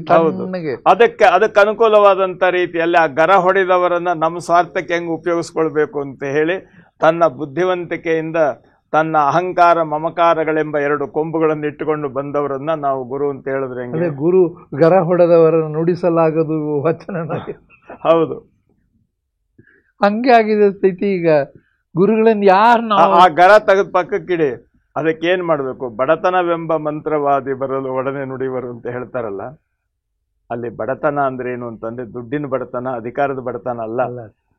ನಾವು ತಿಳ್ಕೊಳ್ಬೇಕಾದ್ದು ಇನ್ನೂ ತಿಳ್ಕೊಂಡಿಲ್ವಲ್ಲ, ಅದರಲ್ಲಿ ನಾವು ಬಡವರಾಗಿದ್ದೇವಲ್ಲ ಅಂತ ಅನ್ನುವ ಮಂತ್ರವಾದಿ ಬರಬೇಕು. ಇಡೀ ಸಮಾಜ ಬಡವನೇ ಈಗ. ಅಲ್ಲ, ಈಗ ಹೇಳ್ತೀನಿ, ನಿಜಾಚರಣೆಯ ಮುಖಾಂತರವಾಗಿ, ನಿಜಾಚರಣೆಯ ತತ್ವಗಳ ಮುಖಾಂತರವಾಗಿ ನಮ್ಮ ಬಡತನವನ್ನ ಗುರುತಿಸಿ ಹೇಳುವಂತ ಮಂತ್ರವಾದಿಯ ಕೆಲಸವನ್ನ ನಿಮ್ಮ ಈ ಕಾರ್ಯಕ್ರಮ ಮಾಡ್ತಾ ಇದೆ ಅಂತ. ನಂದು ಒಂದೇ ಕಾರ್ಯಕ್ರಮ ಅಲ್ಲ ಗುರುಗಳೇ, ಒಂದು ನಿಮಿಷ. ಇಡೀ ಸಮಾಜದಲ್ಲಿ ಈಗ ನಿಜಾಚರಣೆಯ ಅನೇಕ ಕಾರ್ಯಕ್ರಮಗಳು ಹೆಚ್ಚಾಗಿ ಉತ್ತರ ಕರ್ನಾಟಕದಲ್ಲಿ ನಡೀತವೆ, ಇತ್ತೀಚೆಗೆ ದಕ್ಷಿಣ ಕರ್ನಾಟಕ ಬಂದಿವೆ. ಈಗ ನಿಜಾಚರಣೆಯನ್ನು ಆಚರಿಸುವವರು ಯಾರು ಬಸವ ಭಕ್ತರಿದ್ದಾರೆ ಅಂದರೆ ನಮ್ಮನ್ನೇ ಅಸ್ಪೃಶ್ಯರನ್ನಾಗಿ ನೋಡ್ತಾ ಇದ್ದಾರೆ. ಏನು ಹೇಳ್ತಾರೆ? ಇಲ್ಲಿ ಇನ್ನೊಂದಿದೆ, ನಿಜಾಚರಣೆ ಅಂತ ಅನ್ನೋದೇನು ಅಂತಂದ್ರೆ ನಾನು ಹೇಳೋದು ಸರಿ, ಇನ್ನೊಬ್ರು ಹೇಳೋದು ತಪ್ಪು ಅಂತ ಹೇಳಿ ಅದರ ವಿರುದ್ಧ ಪ್ರತೀಕಾರ ಮತ್ತು ಪ್ರತಿಕ್ರಿಯೆ ಕೊಡುವಂಥದ್ದೇ ಜಾಸ್ತಿ ಆಗಿದೆ. ನಾನು ನಿಜಾಚರಣೆ ಅಂದಾಗ ನೈಜ ತತ್ವವನ್ನ ಬಿತ್ತಬೇಕು ಅಷ್ಟೇನೆ. ನೋಡಿ, ಈ ತಾನು ಅಂತ ಅನ್ನೋಂಥ ಲೆಕ್ಕಾಚಾರದಲ್ಲಿ ನಾನು ಹೇಳೋದೇ ಸರಿ ಅಂತ ಅನ್ನೋಂಥ ನಿಜಾಚರಣೆಯನ್ನ ಸ್ವಾರ್ಥಕ್ಕೆ ಉಪಯೋಗಿಸ್ಕೊಳ್ಳುವಂಥ ಲೆಕ್ಕಕ್ಕೆ ಬಂದಾಗ ಅಪ್ಪ ಬಸವಣ್ಣ ಹೇಳಿದ್ರು, ಲೋಕದ ಡೊಂಕ ನೀವೇಕೆ ತಿದ್ದುವಿರಿ, ನಿಮ್ಮ ತನುವ ಸಂತೈಸಿಕೊಳ್ಳಿ. ಈ ಜಗತ್ತಿನಲ್ಲಿ ಇರ್ತಕ್ಕಂಥವರೆಲ್ಲರೂ ನಮಗೆ ಮಾರ್ಗದರ್ಶಕರು ಸರ್. ಕೆಲವರು ನಾವು ಹೇಗಿರಬೇಕು ಅನ್ನೋದನ್ನು ಹೇಳ್ಕೊಡ್ತಾರೆ, ಕೆಲವರು ಅಡ್ಡದಾರಿ ಹಿಡಿದ್ರೆ ಏನಾಗುತ್ತೆ ಅನ್ನೋದನ್ನ ತಾವು ಸ್ವಂತ ಅನುಭವಿಸ್ತಾ ಇರೋದನ್ನ ನಾವು ನೋಡ್ತೇವೆ. ಯಾರಿಂದ ಏನನ್ನ ಪಡೆಯಬೇಕು ಏನನ್ನ ಪಡೆಯಬಾರದು ಅಂತ ಅನ್ನುವಂಥ ನಿಜಾನುಭವದ ನಿಶ್ಚಿಂತ ನೆಲೆ ಇದೆಯಲ್ಲ, ಅದನ್ನ ನಾವು ಮನಸ್ಸಿಗೆ ತಗೊಬೇಕು. ಆವಾಗ ಏನಾಗುತ್ತೆ, ನಾವು ಹೋಗುವಂತ ಮಾರ್ಗ ಸ್ವಚ್ಛವಾಗುತ್ತೆ. ಆ ನೆಲೆಯಲ್ಲಿ ಸ್ವಲ್ಪ ನಾವು ವ್ಯತ್ಯಾಸ ಆದಾಗ ಏನಾಯ್ತು, ಇವೆಲ್ಲ ಸೃಷ್ಟಿ ಆಗ್ತವೆ. ಅಲ್ಲ, ಈ ಸೃಷ್ಟಿ ಆಗಿರೋದನ್ನ ಬಿಡಿಸಿ ಸತ್ಯದ ಪಥಕ್ಕೆ ಬಸವ ಪಥದಲ್ಲಿ ಹಾಕಬೇಕು ಅನ್ನೋದೇ ನಮ್ಮ ಉದ್ದೇಶ ಗುರುಗಳೇ. ಅಲ್ಲ ಇನ್ಯಾವುದು, ಅಥವಾ ಬಸವ ತತ್ವ ಸತ್ಯದ ಪಥ ಅಲ್ಲ ಅಂತ ನಾವು ನಿರ್ಣಯ ಮಾಡಿ ಇದೇ ತರ ಹೋಗ್ತೀವಿ. ಅಲ್ಲ, ನೀವು ನಿರ್ಣಯ ಮಾಡುವಂತ ಹಕ್ಕು ನಿಮಗೆ ಯಾರು ಕೊಟ್ಟಿಲ್ಲ. ಇದು ಸರಿ, ಇದು ತಪ್ಪು. ಅದಕ್ಕೆ ನೀವು ಜ್ಞಾನವನ್ನ ವಿಕಾಸ ಮಾಡಲ್ಲ. ನಮ್ಮ ಪಂಡಿತರು ನಾವು ನಿರ್ಣಯ ಮಾಡ್ತೀವಿ ಅಂತ ಬೌದ್ಧಿಕವಾದಂತ ಪ್ರಯೋಗ ಮಾಡ್ತಾರಲ್ಲ, ಅದರಿಂದ ಏನು ಸಾಧನೆ ಅಲ್ಲ. ಅಲ್ಲಿ ಮತ್ತೆ ಬಸವಣ್ಣನ ವಚನ ನಿಮ್ಮ ಮರೆತು ತಮ್ಮ ಮರೆದರಲ್ಲದೆ ಹಂಗಾಗಿದೆ ಗುರುಗಳೇ. ಈಗ ಎಲ್ಲ ವಿದ್ವಾಂಸರಾಗ್ಲಿ ಕವಿಗಳಾಗಲಿ ನೋಡಿ, ಅವತ್ತೇ ನೆನೆ ನಾವು ಎಷ್ಟು ಲೆಕ್ಕಾಚಾರ ಮಾಡಿಟ್ಬಿಟ್ಟ ಪುಣ್ಯಾತ್ಮ. ಅಲ್ಲ, ವೇದದ ಹಿರಿಯರು, ಶಾಸ್ತ್ರದ ಹಿರಿಯರು 2, ಪುರಾಣದ ಹಿರಿಯರು 3ನೇದು. ನೋಡಿ, ವೇದದ ಹಿರಿಯರು, ಶಾಸ್ತ್ರದ ಹಿರಿಯರು, ಪುರಾಣದ ಹಿರಿಯರು, ಓದಿನ ಹಿರಿಯರು, ಆಮೇಲೆ ಓದಿನ ಹಿರಿಯರು, ಮಾತಿನ ಹಿರಿಯರು, ಭಾಷೆ ಎಲ್ಲ. ಅಲ್ಲ, ಕೊನೆಯದಿದೆಯಲ್ಲ, ವೇಷದ ಹಿರಿಯರು. ನೀವು ಮೊನ್ನೆ ಹೇಳಿದ್ದು. ಇವರೆಲ್ಲ ಏನ್ ಮಾಡಿದ್ರು ಅಂದ್ರೆ, ನಿಮ್ಮ ಮರೆತು ತಮ್ಮ ಮೆರೆದರು. ಹಾಗೆ ನಿಮ್ಮ ಮಾತಿನಲ್ಲೇನೆ ಕಾವಿದಾರಗಳೆಲ್ಲರೂ ನಿಮ್ಮನ್ನ ಮರೆತು ತಮ್ಮನ್ನ ಮರಿತಾ ಇದಾರ ನಂಗೆ ಆಯ್ತಾ ಗುರುವೇ? ಅಲ್ಲ, ಎಲ್ಲ ಅದು ನೀವು ಬಳಸಿದ ಶಬ್ದ ಅಲ್ಲ, ಒಂದಲ್ಲ ನಾನು ಹೇಳೋದು. ಅಲ್ಲಿಂದ ನಮ್ಮಲ್ಲಿ ಕೂಡ ರಾಜಕಾರಣದವರು ಅಂದ ತಕ್ಷಣ ಕಾವಿ ಬಿಳಿ ಬಟ್ಟೆ ಹಾಕೊಂಡು ನಿಂತ್ಕೊಂಡ್ಬಿಡ್ತಾರೆ. ಅವ್ರು ಏನ್ ಅಶುದ್ಧರು ಇರ್ತಾರೋ. ಅಲ್ಲ, ಯಾವುದೇ ಒಂದು ಲೆಕ್ಕಾಚಾರದಲ್ಲಿ ಒಂದು ತತ್ವವನ್ನು ಸಂಪೂರ್ಣವಾಗಿ ತಲಸ್ಪರ್ಶಿಯಾಗಿ ನೋಡುವಂತ ವ್ಯವಸ್ಥೆ ಇರಬೇಕು, ಸತ್ಯ ಇರಬೇಕು. ಈಗ ನಾವು ಜಾತಿ ಮತ್ತು ನೀತಿ ಅಂತ ತೆಗೆದುಕೊಂಡ್ವಿ. ನೀತಿ ವಿಧಾನ ಆಗುವಂತ ಜನರಲ್ ಆಗಿ ಹೇಳಿದ್ರು. ಇದು ಒಂದು ಧರ್ಮಕ್ಕೆ ಅಥವಾ ಒಂದು ಮತಕ್ಕೆ, ಒಂದು ಪಂಥಕ್ಕೆ ಸಂಬಂಧಪಟ್ಟಿದ್ದಲ್ಲ. ಅದು ನೀತಿ ಅಂತ ಅನ್ನುವುದು ಇಡೀ ಸಮೂಹಕ್ಕೆ ಸಂಬಂಧಪಟ್ಟಿದ್ದು. ಆ ನೀತಿಯ ವ್ಯವಸ್ಥೆಯಲ್ಲಿ ಏನ್ ಹೇಳಿದ್ರು, ಈಗ ತಾವು ಹೇಳಿದ್ರಿ ಈ ಜಾತಿ ಮೀಸಲಾತಿ ಬಗ್ಗೆ ತಾವು ತಂದ್ರಿ, ಆಗ್ಲೇ ಮಾತಾಡಿದ್ರಿ ಪ್ರಾರಂಭದಲ್ಲಿ. ಅಲ್ಲ, ನಾನು ಹೇಳ್ತೀನಿ, ಈ ಮೀಸಲಾತಿ ಜಾತಿಯನ್ನ ಹಿಡ್ಕೊಂಡು ಆಗ್ಬೇಕು ಅಂತಂದ್ರೆ ಮನುಷ್ಯ ಜಾತಿ ತಾನೊಂದೇ ವಲಂ ಅಂತ ಹೇಳಿದಂತ ನೆಲೆಯನ್ನು ಇಟ್ಟುಕೊಂಡಾಗ ಜಾತ್ಯತೀತ ಅಂತ ಅನ್ನುವಂಥ ನೆಲೆ ಬಂತು. ಆದರೆ ಆ ಸನ್ನಿವೇಶದಲ್ಲಿ ನಮ್ಮ ಸಂವಿಧಾನದ ಕರ್ತೃ ಆಗಿರ್ತಕ್ಕಂಥ ಅಂಬೇಡ್ಕರ್ ಅವರು ಪ್ರಾರಂಭದಲ್ಲಿ ಒಂದು ನೆಲೆ ಹೇಳಿದ್ರು.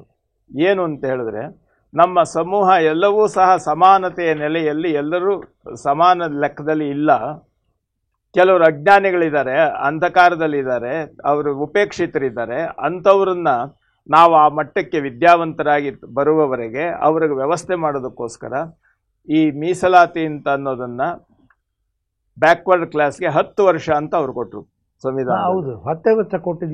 ಅಲ್ಲ, ಯಾತಕ್ಕೆ ಅಂದ್ರೆ ಸ್ವಾತಂತ್ರ್ಯ ಬಂದ ಮೇಲೆ ಎಲ್ಲರೂ ಸಮಾನ ಅಂತ ಹೇಳಿ ಎಲ್ಲರೂ ಓದ್ಲಿಕ್ಕೆ ಶುರುವಾಗಬೇಕು, ಎಲ್ಲರೂ ಸಮಾನವಾಗಿ ಬೆಳಿಬೇಕು, ಎಲ್ಲ ಸ್ವಾಭಿಮಾನಿಗಳಾಗಿ ಬೆಳಿಬೇಕು, ಅಲ್ಲಿ ಸ್ಪೃಶ್ಯ ಭೇದ ಇಲ್ಲ, ಎಲ್ಲ ಸಮಾನತೆಯಲ್ಲಿ ಬರಬೇಕು ಅಂತ.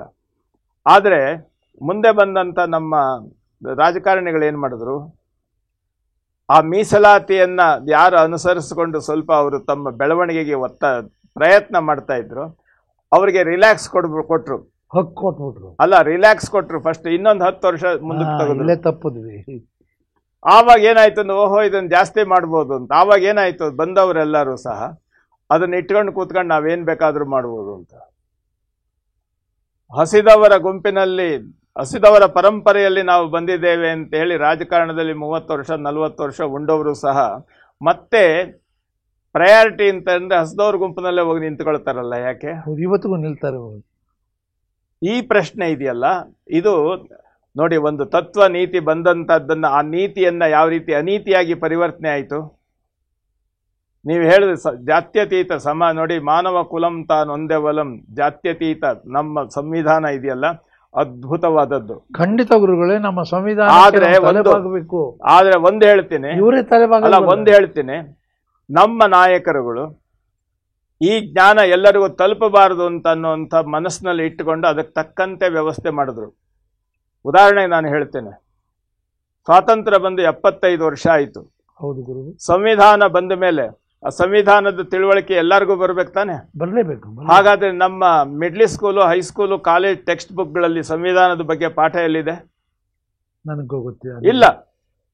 ಎಲ್ಲೂ ಸಹ ನಮ್ಮ ಸಂವಿಧಾನದಲ್ಲಿ ಮೂಲಭೂತ ತತ್ವಗಳಿವು, ಅದನ್ನ ತಿಳ್ಕೊಳ್ಬೇಕು. ಮೂಲಭೂತ ಹಕ್ಕುಗಳು, ನ್ಯಾಯಾಂಗ ಅಲ್ಲ, ನ್ಯಾಯಾಂಗ ಯಾವುದೂ ಇಲ್ಲ, ಪೊಲಿಟಿಕಲ್ ನಲ್ಲಿ ಬರ್ಬೋದು, ಅದರಲ್ಲೂ ಇಲ್ಲ. ಅದ್ರಲ್ಲಿ ಏನ್ ಹೇಳ್ತಾರೆ, ಪ್ರಪಂಚದಲ್ಲಿ ಆ ರಾಜ್ಯ ಈ ರಾಜ್ಯ ಈ ರೀತಿ ಇದೆ. ನಮ್ಮ ಸಂವಿಧಾನವನ್ನ ಕುರಿತಂತ ಪಾಠ ಎಲ್ಲಿದೆ? ಇಲ್ಲ. ಅದೇನು ಮಾಡಿದ್ರು? ಯಾತಕ್ಕೆ? ಎಲ್ಲರೂ ಸಂವಿಧಾನವನ್ನ ಅರಿತರೆ ಏನಾಗುತ್ತೆ, ನನ್ನ ಗತಿ ಏನು? ಹಾಗೆ ಬಸವ ತತ್ವವನ್ನ ನೋಡಿ, ಅದ್ರಲ್ಲಿ ಇನ್ನೂ ಒಂದು ಹೇಳ್ತೇನೆ ನಾನು, ಇದು ಬಹಳ ತೀಕ್ಷ್ಣವಾದಂತ ಮಾತು, ಎಲ್ಲರೂ ಗಮನಿಸಿ ಇದನ್ನ. ಈಗ ಒಬ್ಬ IAS IPS ಆಗಬೇಕಾದ್ರೆ ಅವನು UPSC ಪರೀಕ್ಷೆ ಕಟ್ಟಲೇಬೇಕಲ್ಲ ಗುರು. ಒಬ್ಬ KAS ಆಗಬೇಕಾದ್ರೆ KPSC ಪರೀಕ್ಷೆ ಕಟ್ಟಬೇಕು. ಇದೆಲ್ಲ ಬೇಡ. ಒಬ್ಬ ಫಸ್ಟ್ ಡಿವಿಷನ್ ಕ್ಲರ್ಕ್ ಆಗಬೇಕಾದ್ರೂ ಅದಕ್ಕೆ ಸಂಬಂಧಪಟ್ಟಂತೆ ಒಂದು ಪರೀಕ್ಷೆ ಇದೆ. ಡಾಕ್ಟರ್ ಆಗಬೇಕು, ನೀಟ್ ಪಾಸ್ ಅಲ್ಲ, ಅದಿದೆ. ಆದರೆ ನಾನೊಬ್ಬ MLA ಆಗಬೇಕು, MP ಆಗಬೇಕು ಅಂತ ಅನ್ನೋದಕ್ಕೆ ನನಗೇನು ಕ್ವಾಲಿಫಿಕೇಶನ್? ನೀತಿ ಇಲ್ಲದೇ ಇರುತ್ತೆ. ಅಲ್ಲ, ಒಂದು ಹೇಳ್ತೀನಿ, ಅವನಿಗೆ ಎಬ್ಬೆಟ್ಟೊತ್ತೋನಾದ್ರೂ ಚಿಂತೆ ಇಲ್ಲ, ಮಾಸ್ಟರ್ ಡಿಗ್ರಿ ಮಾಡಿರೋನಾದ್ರೂ ಚಿಂತೆ ಇಲ್ಲ, ಅವನಾಗ್ಬೋದು. ವಾಕ್ಚಾತುರ್ಯ ಒಂದು ಇದ್ಬಿಟ್ರೆ ಸಾಕು.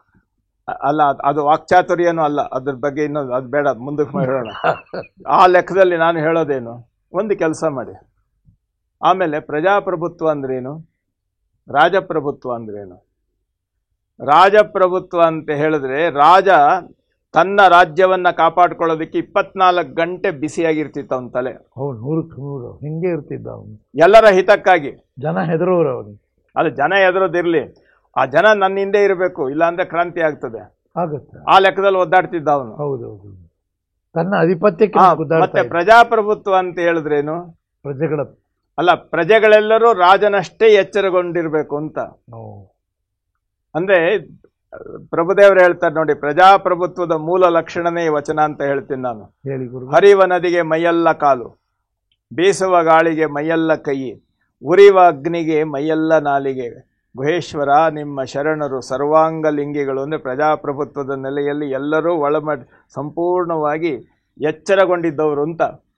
ಕೇವಲ ಇಲ್ಲಿ ನಾವು ಪ್ರಜೆಗಳು ಅನ್ಬಹುದು, ಆದ್ರೆ ಬಸವಣ್ಣ ಸಕಲ ಜೀವಾತ್ಮ ಲೇಸನೆ ಅಲ್ಲ, ಎಲ್ಲರನ್ನೂ ಆ ಲೆಕ್ಕಕ್ಕೆ ತೆಗೆದುಕೊಂಡು ಹೋಗ್ಬೇಕು ಅಂತ. ಹೌದು, ಆ ಲೆಕ್ಕದಲ್ಲಿ ಎಲ್ಲರೂ ಅರಳಬೇಕಲ್ಲ, ಅರಳಲಿಕ್ಕೆ ಬೇಕಾದಂಥ ವ್ಯವಸ್ಥೆಯನ್ನು ಕೊಡಬೇಕಲ್ಲ. ಅದನ್ನ ಕೊಡದೆ ಸಂಪೂರ್ಣವಾಗಿ ಈ ಮೀಸಲಾತಿ ಮತ್ತು ಈ ಗ್ಯಾರಂಟಿ ಅಂತ ಅನ್ನುವಂಥ ವಿಶೇಷವಾಗಿರುವಂಥ ತಿಂಡಿಗಳನ್ನು ಕೊಟ್ಟು ಅವರನ್ನು ಸುಮ್ಮನಿರಿಸೋ ಪ್ರಯತ್ನ 75 ವರ್ಷದಿಂದ ನಡೆದಿದೆ. ಸಮಾಜವು ಕೂಡ ಈಗ ಎಲೆಕ್ಷನ್ ಬಂದಾಗ ದುಡ್ಡು ತಗೋ ಇವನಿಂದ ಅದಕ್ಕೆ ಮಾಡ್ಕೊಂಡ್ಬಿಡ್ತಾರೆ. ನಾನು ಹೇಳೋದೇನು ಅಂದ್ರೆ, ಹೇಳಿ ಗುರುಗಳು, ಸಂವಿಧಾನವನ್ನ ತಿದ್ದುಪಡಿ ಮಾಡುವಂಥ ಸ್ಥಾನ ಸಂಸದ ಸ್ಥಾನ. ಸಂವಿಧಾನವನ್ನು ಬದಲಾಯಿಸಿ ಅದರಲ್ಲಿ ಮಾರ್ಪಾಡು ಮಾಡುವಂಥ ಶಕ್ತಿ ಅವರಿಗಿದೆ. ಸಂವಿಧಾನದ ಬಗ್ಗೆ ತಿಳುವಳಿಕೆ ಇಲ್ಲದೆ ಇದ್ದವರೇ ಮೆಂಬರ್ಗಳಿದ್ದಾರೆ. ಈಗ ಒಂದು ಆಸ್ಪತ್ರೆಯಲ್ಲಿ ಒಂದು ಸರ್ಜನ್ ಆಪರೇಷನ್ ಡಿಪಾರ್ಟ್ಮೆಂಟ್ ಇದೆ. ಅದರಲ್ಲಿ ಕತ್ತಿ ಸೂಜಿ ಏನು ಅಂತ ಗೊತ್ತಿಲ್ಲದೆ ಇರುವವರೇ ಅಲ್ಲಿ ಡಾಕ್ಟರ್ಗಳಾಗಿದ್ದಾರೆ ಸರ್ಜರಿ ಡಿಪಾರ್ಟ್ಮೆಂಟ್ ನಲ್ಲಿ. ಹಾಗಾದ್ರೆ ಹೇಗೆ? ಎಲ್ಲ ಅಷ್ಟು ಕೆಟ್ಟಿಲ್ಲ. ಅಲ್ಲ, ಕೆಟ್ಟಿದೆ, ಅಷ್ಟು ವಾಸ್ತವವಾಗಿ ಹೇಳ್ತೀನಿ ನಾನು. ನೋಡಿ, ಅದಕ್ಕೇನು ಮಾಡಿದ್ರು, ನಮ್ಮ ಪಕ್ಷಗಳೆಲ್ಲವೂ ತಮ್ಮ ಸದಸ್ಯರ ಕಂಟ್ರೋಲ್ ಮಾಡೋದಕ್ಕೆ ಒಬ್ಬ ವಿಪ್ ಅಂತ ಇಟ್ರು. ವಿಪ್ ಇಟ್ಬಿಟ್ರು. ಹೌದು, ವಿಪ್. ಅವನು ಏನು ಹೇಳಿದ್ರೆ ಅದನ್ನು ಕೇಳಬೇಕು. ನಾನು ಹೇಳ್ತೇನೆ, ವಿಪ್ ಅನ್ನೋನು ಕುರುಬ, ಶಾಸಕರೆಲ್ಲರೂ ಕುರಿಗಳು. ಯಾಕೆ ಅಂದ್ರೆ ಅವನು ಎತ್ತು ಕೈಯಿಂದಾಗಿ ಇವರೆಲ್ಲ ಎತ್ತಬೇಕು. ಅಲ್ಲ, ಕುರಿಗಳಿಗೆ ಗೌರವ ಕಡಿಮೆ ಮಾಡಬೇಡಿ. ಕುರಿಗಳ ಗೌರವ ಕಡಿಮೆ ಮಾಡಲ್ಲ ಸರ್, ಅದು ಅಳುಕಂಡ ತಕ್ಕುದ ಮಾಡುವ. ಅಲ್ಲ, ಕುರಿಗಳ ಬಗ್ಗೆ ನಾನು ಕಡಿಮೆ ಉದಾಹರಣೆ ಕೊಟ್ಟೆ ನೋಡಿ. ಯಾಕೆಂದ್ರೆ ಇದನ್ನ ನಿಸಾರ್ ಅಹಮದ್ ಸ್ಪಷ್ಟವಾಗಿ ಹೇಳಿದ್ರು. ಏನ್ ಹೇಳುದು? ಕುರಿಗಳು ಸರ್, ಕುರಿಗಳು. ಹೌದು ಹೌದು, ಸಾಗಿದ್ದೇ ಗುರಿಗಳು, ಹೋಗೋ ದಾರಿ ಯಾವುದು ಗೊತ್ತಿಲ್ಲ, ಹೋಗೋದೇ ದಾರಿ. ಸಂತೆಯೊಳಗೊಂದಾಗಿ ಸ್ವಂತತೆಯೇ ಬಂದಾಗಿ ಅದರ ಬಾಲ ಇದು ಮತ್ತೆ ಇದರ ಬಾಲ ಇದು ಮೂಸಿ ತಲೆ ತಗ್ಗಿಸಿ ದನಿ ಕುಗ್ಗಿಸಿ ನಡೆಯುವ ನಾವು ನೀವು ಕುರಿಗಳು ಸರ್. ನೋಡಿ, ಇದೇ ಸತ್ಯವಾಗಿ ಇವತ್ತಿನ ನಡೆದಿರ್ತಕ್ಕಂಥ ವ್ಯವಸ್ಥೆ. ಆದರೆ ಬಸವಣ್ಣ ಇದಕ್ಕೆ ಎಲ್ಲವನ್ನೂ ಕೂಡ ಉತ್ತರ ಹೇಳಿದ ಮಾದರಿ ಆಚೆ ನೋಡ್ತಾ ಬಂದ. ಹೌದು, ಅಲ್ಲ, ಇದನ್ನೆಲ್ಲ ಪಕ್ಕಕ್ಕಿಟ್ಟು ಬಸವಣ್ಣ ನಮ್ಮ ಸನ್ಮಾರ್ಗ ತೋರಿಸಿದ್ರು. ನಾವು ನಮ್ಮ ಅಜ್ಞಾನದಿಂದ ಅದ್ರ ಕಡೆ ಹೋಗಿಲ್ಲ. ನೋಡಿ, ಆ ಲೆಕ್ಕಕ್ಕೆ ನಾನು ಹೇಳೋದೇನು ಅಂದರೆ, ಹೇಗೆ KPSC UPSC ಪರೀಕ್ಷೆಗಳು IAS KS ಇದೆಯೋ ಆ ರೀತಿ ಶಾಸಕ ಸ್ಥಾನಕ್ಕೆ ಸ್ಪರ್ಧೆ ಮಾಡುವವರು ಅಂತ ಒಂದು ಪರೀಕ್ಷೆಯನ್ನು ಕೊಡಬೇಕು. ಕೊಡ್ಲೇಬೇಕು. ಆ ಪರೀಕ್ಷೆ ನಮ್ಮ ಸಂವಿಧಾನದ ಮೂಲ ತತ್ವಗಳನ್ನ ಇಟ್ಟಂತ ಪ್ರಶ್ನೆ ಇರಬೇಕು. ಅದಕ್ಕೆ ಒಂದು ಸ್ವಾಯತ್ತ ಸಮಿತಿ ಮಾಡಬೇಕು. ಪ್ರೈಮ್ ಮಿನಿಸ್ಟರ್ ರಾಜಕಾರಣಿಗಳು ಬೇಡ, ಅದರಲ್ಲಿ ಸುಪ್ರೀಂ ಕೋರ್ಟ್ ಜಡ್ಜ್ ಮತ್ತು ಚುನಾವಣಾ ಆಯೋಗದ ಅಧ್ಯಕ್ಷರು ಇತ್ಯಾದಿಗಳು ಸೇರಿದಂಥ ಒಂದು ಸ್ವಾಯತ್ತ ಸಮಿತಿ ಈ ಎಕ್ಸಾಮಿನೇಷನ್ ಕಂಡಕ್ಟ್ ಮಾಡಬೇಕು. ಅದರಲ್ಲಿ ಎಬವ್ 75 ಬಂದವರು ಸಂಸದರಾಗಬೇಕು, ಎಬವ್ 50 ಬಂದವರು ಶಾಸಕರಾಗಬೇಕು. ಆವಾಗ ಏನಾಗುತ್ತೆ? ನೀತಿಯ ಮಾರ್ಗ ನಾನು ಹೇಳ್ತಾ ಇರೋದು. ಹೌದು, ನಾವು ನೀತಿ ಕಡೆ ಅಲ್ಲ, ನೀತಿಯ ಮಾರ್ಗ ನಾನು ಹೇಳ್ತಾ ಇರೋದು. ಆವಾಗ ಏನಾಗುತ್ತೆ ಅಂದ್ರೆ ಎಲ್ಲರೂ ಎಚ್ಚರ ಆಗ್ತಾರೆ, ನಮಗೆ ರಾಜಕಾರಣಿಗಳು ಬೇಕಾಗಿಲ್ಲ, ನಮಗೆ ರಾಷ್ಟ್ರಕಾರಣಿಗಳು ಬೇಕು. ಸತ್ಯ, ಇದು 100ಕ್ಕೆ 100 ಸತ್ಯ ಗುರು. ರಾಜಕಾರಣ ಅಂದ್ರೆ ಏನ್ ಗೊತ್ತೇನು? ಬಿದ್ದವನ್ನ ತುಳಿಯೋದು ಇದು ರಾಜಕಾರಣ, ಎದ್ದವನ್ನ ಕಾಲಿಡ್ಕೊಳೋದು ಇದು ರಾಜಕಾರಣ. ನೋಡಿ, ಯಾವುದೇ ರಾಜಕಾರಣ ನೋಡ್ಕೊಂಬಂದು ಅದು ಗೆದ್ದೆತ್ತಿನ ಬಾಲ ಹಿಡಿಯೋದು ಅಂತ ನಾವು ಸರಳವಾಗಿ ಅದು ಸಹಜವಾಗಿ ಹೇಳಿದ್ರೆ, ಅದಕ್ಕಿಂತ ಹೊರಟಾಗಿ ಹೇಳ್ತಾ ಇದ್ದೀನಿ. ಹೇಳಿ. ಬಿದ್ದವನನ್ನ ತುಳಿಯೋದು, ಸೋತವನನ್ನ ಹಾಳು ಮಾಡೋದು, ಮುಗಿಸೇ ಬಿಡೋದು, ಗೆದ್ದವನ ಕಾಲಿಡ್ಕೊಂಡು ಜೀವ ಉಳಿಸ್ಕೊಳೋದು, ಇದು ರಾಜಕಾರಣ. ಇಲ್ಲೇ ಇಡಿ ಬರ್ತಾರೆ. ಆದ್ರೆ ರಾಷ್ಟ್ರಕಾರಣ ಇದೆಯಲ್ಲ ಸರ್, ರಾಷ್ಟ್ರಕಾರಣ ಇದೆಯಲ್ಲ, ಇದು ಇಡೀ ಸಮೂಹ ಪ್ರಜ್ಞೆಯನ್ನ ಜಾಗೃತಿ ಇಟ್ಕೊಂಡು ಸಕಲ ಜೀವಾವಳಿಗೆ ಲೇಸ ಬಯಸುವುದು. ಅವರನ್ನ ಕುಲಜರು ಅಂತ ಬಸವಣ್ಣ ಯಾತಕ ಅವ್ರನ್ನ ಗೌರವಿಸ್ದ? ಸಕಲ ಜೀವಾವಳಿಗೆ ಲೇಸ ಬಯಸುವ ಕೂಡಲ ಸಂಗನ ಶರಣರೇ ಕುಲಜರು. ಈ ಮಾತು ಸತ್ಯ ಗುರುಗಳೇ. ಈಗ ಅನೇಕ ಬಾರಿ ಒಂದೇ ನಿಮಿಷ, ನಾನು ಇಲ್ಲಿವರು ಅನೇಕ ಬಾರಿ ಹೇಳಿದ್ದೇನೆ. ತಾವು ರಾಜಪ್ರಭುತ್ವ ಹೇಳಿದ್ರಿ. ಬಿಜ್ಜಳನ ಆಸ್ಥಾನದಲ್ಲಿದ್ದಂಥ ಬಸವಣ್ಣನವರು ರಾಜಪ್ರಭುತ್ವಕ್ಕೆ ಒಳಗಾಗಿದ್ದರು. ಆದರೆ ಅವರು ರಾಜಪ್ರಭುತ್ವದ ಈ ನೀತಿಗಳನ್ನು ಅವರು ಒಪ್ಪಲಿಲ್ಲ. ನೀತಿಗಳನ್ನು ಒಂದೇ ಮುಗಿಸ್ಬಿಡ್ತೇನೆ. ಈಗ ನಾವು ಪ್ರಜಾಪ್ರಭುತ್ವಕ್ಕೆ ಹಾರಿಬಿಟ್ವಿ. ಇದು ನಮ್ಮ ಅನುಭವ ಮಂಟಪ. ಪ್ರಜಾಪ್ರಭುತ್ವದ ತಾಯಿ ಬೇರು ಅಂತೇಳಿ ಘಂಟಾಘೋಷವಾಗಿ ಇಡೀ ಜಗತ್ತಿಗೆ ಪ್ರಜಾಪ್ರಭುತ್ವವನ್ನು ನೀಡಿದ್ದು ಕರ್ನಾಟಕ, ನಮ್ಮ ಬಸವ ಕಲ್ಯಾಣ, ನಮ್ಮ ಬಸವಣ್ಣನವರು ಅಂತ ಹೇಳ್ತಾ ಇದ್ದೀವಿ.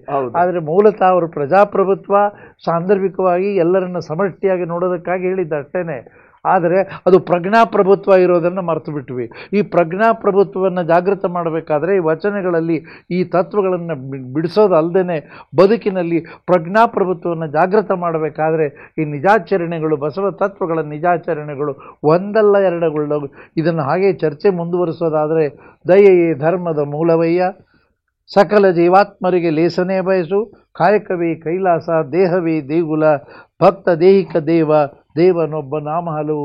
ಹೀಗೆ ಅನೇಕ ಬಸವಣ್ಣನವರ ಶರಣರ ಸುಳ್ಳು ನುಡಿಗಳೇನಿವೆ, ಇದು ಸತ್ಯ ದರ್ಶನ. ಈ ಸತ್ಯ ದರ್ಶನವನ್ನು ನಾವೆಲ್ಲರೂ ಕೂಡ ಆ ಪಥದಲ್ಲಿ ಸಾಗಿದ್ದೇ ಆದರೆ ನಿಜಾಚರಣೆಗಳ ಕಡೆಗೆ ನಾವು ಎಲ್ಲರೂ ಸಮಾನರಾಗಬೇಕು. ಮುಖ್ಯವಾಗಿ ಅಲ್ಲ, ಎಲ್ಲವೂ ಇದರಲ್ಲಿ ಒಂದೊಂದು ಅದು ಕೂಡ ಇಲ್ಲಿ ಏನಾಗಿದೆ ಅಂತಂದ್ರೆ, ನಾವು ಹೇಳುವವರು ನಾನು ದೊಡ್ಡವ, ನೀನು ಕೇಳಬೇಕು, ನೀನು ಚಿಕ್ಕವ, ಕುಂತು ಕೇಳಬೇಕು ನಾನು ಹೇಳೋದನ್ನ ಅಂತ ಅನ್ನೋಂಥ ಪ್ರಶ್ನೆ ಬರುವಂಥ ಈ ಮಾನವೀಯ ದೌರ್ಬಲ್ಯಗಳಿದೆಯಲ್ಲ, ಇದನ್ನ ಸಂಪೂರ್ಣವಾಗಿ ಪರಿಹರಿಸಿದ್ದು ಕಲ್ಯಾಣದ ಶರಣರು. 100ಕ್ಕೆ 100 ಗುರುಗಳೇ. ಅಲ್ಲ, ಒಂದು ಮಾತು ಹೇಳ್ತೇನೆ, ಹರಳಯ್ಯ ಬಸವಣ್ಣ ಬರ್ತಾ ಇದ್ರು, ಶರಣು ಬಸವಣ್ಣ ಅಂದ. ಇವರು ಕುದುರೆ ನಿಲ್ಲಿಸ್ಬಿಟ್ಟು ಶರಣು ಶರಣಾರ್ಥಿ ಹರಳಯ್ಯನವರೇ ಎಂದ್ರು.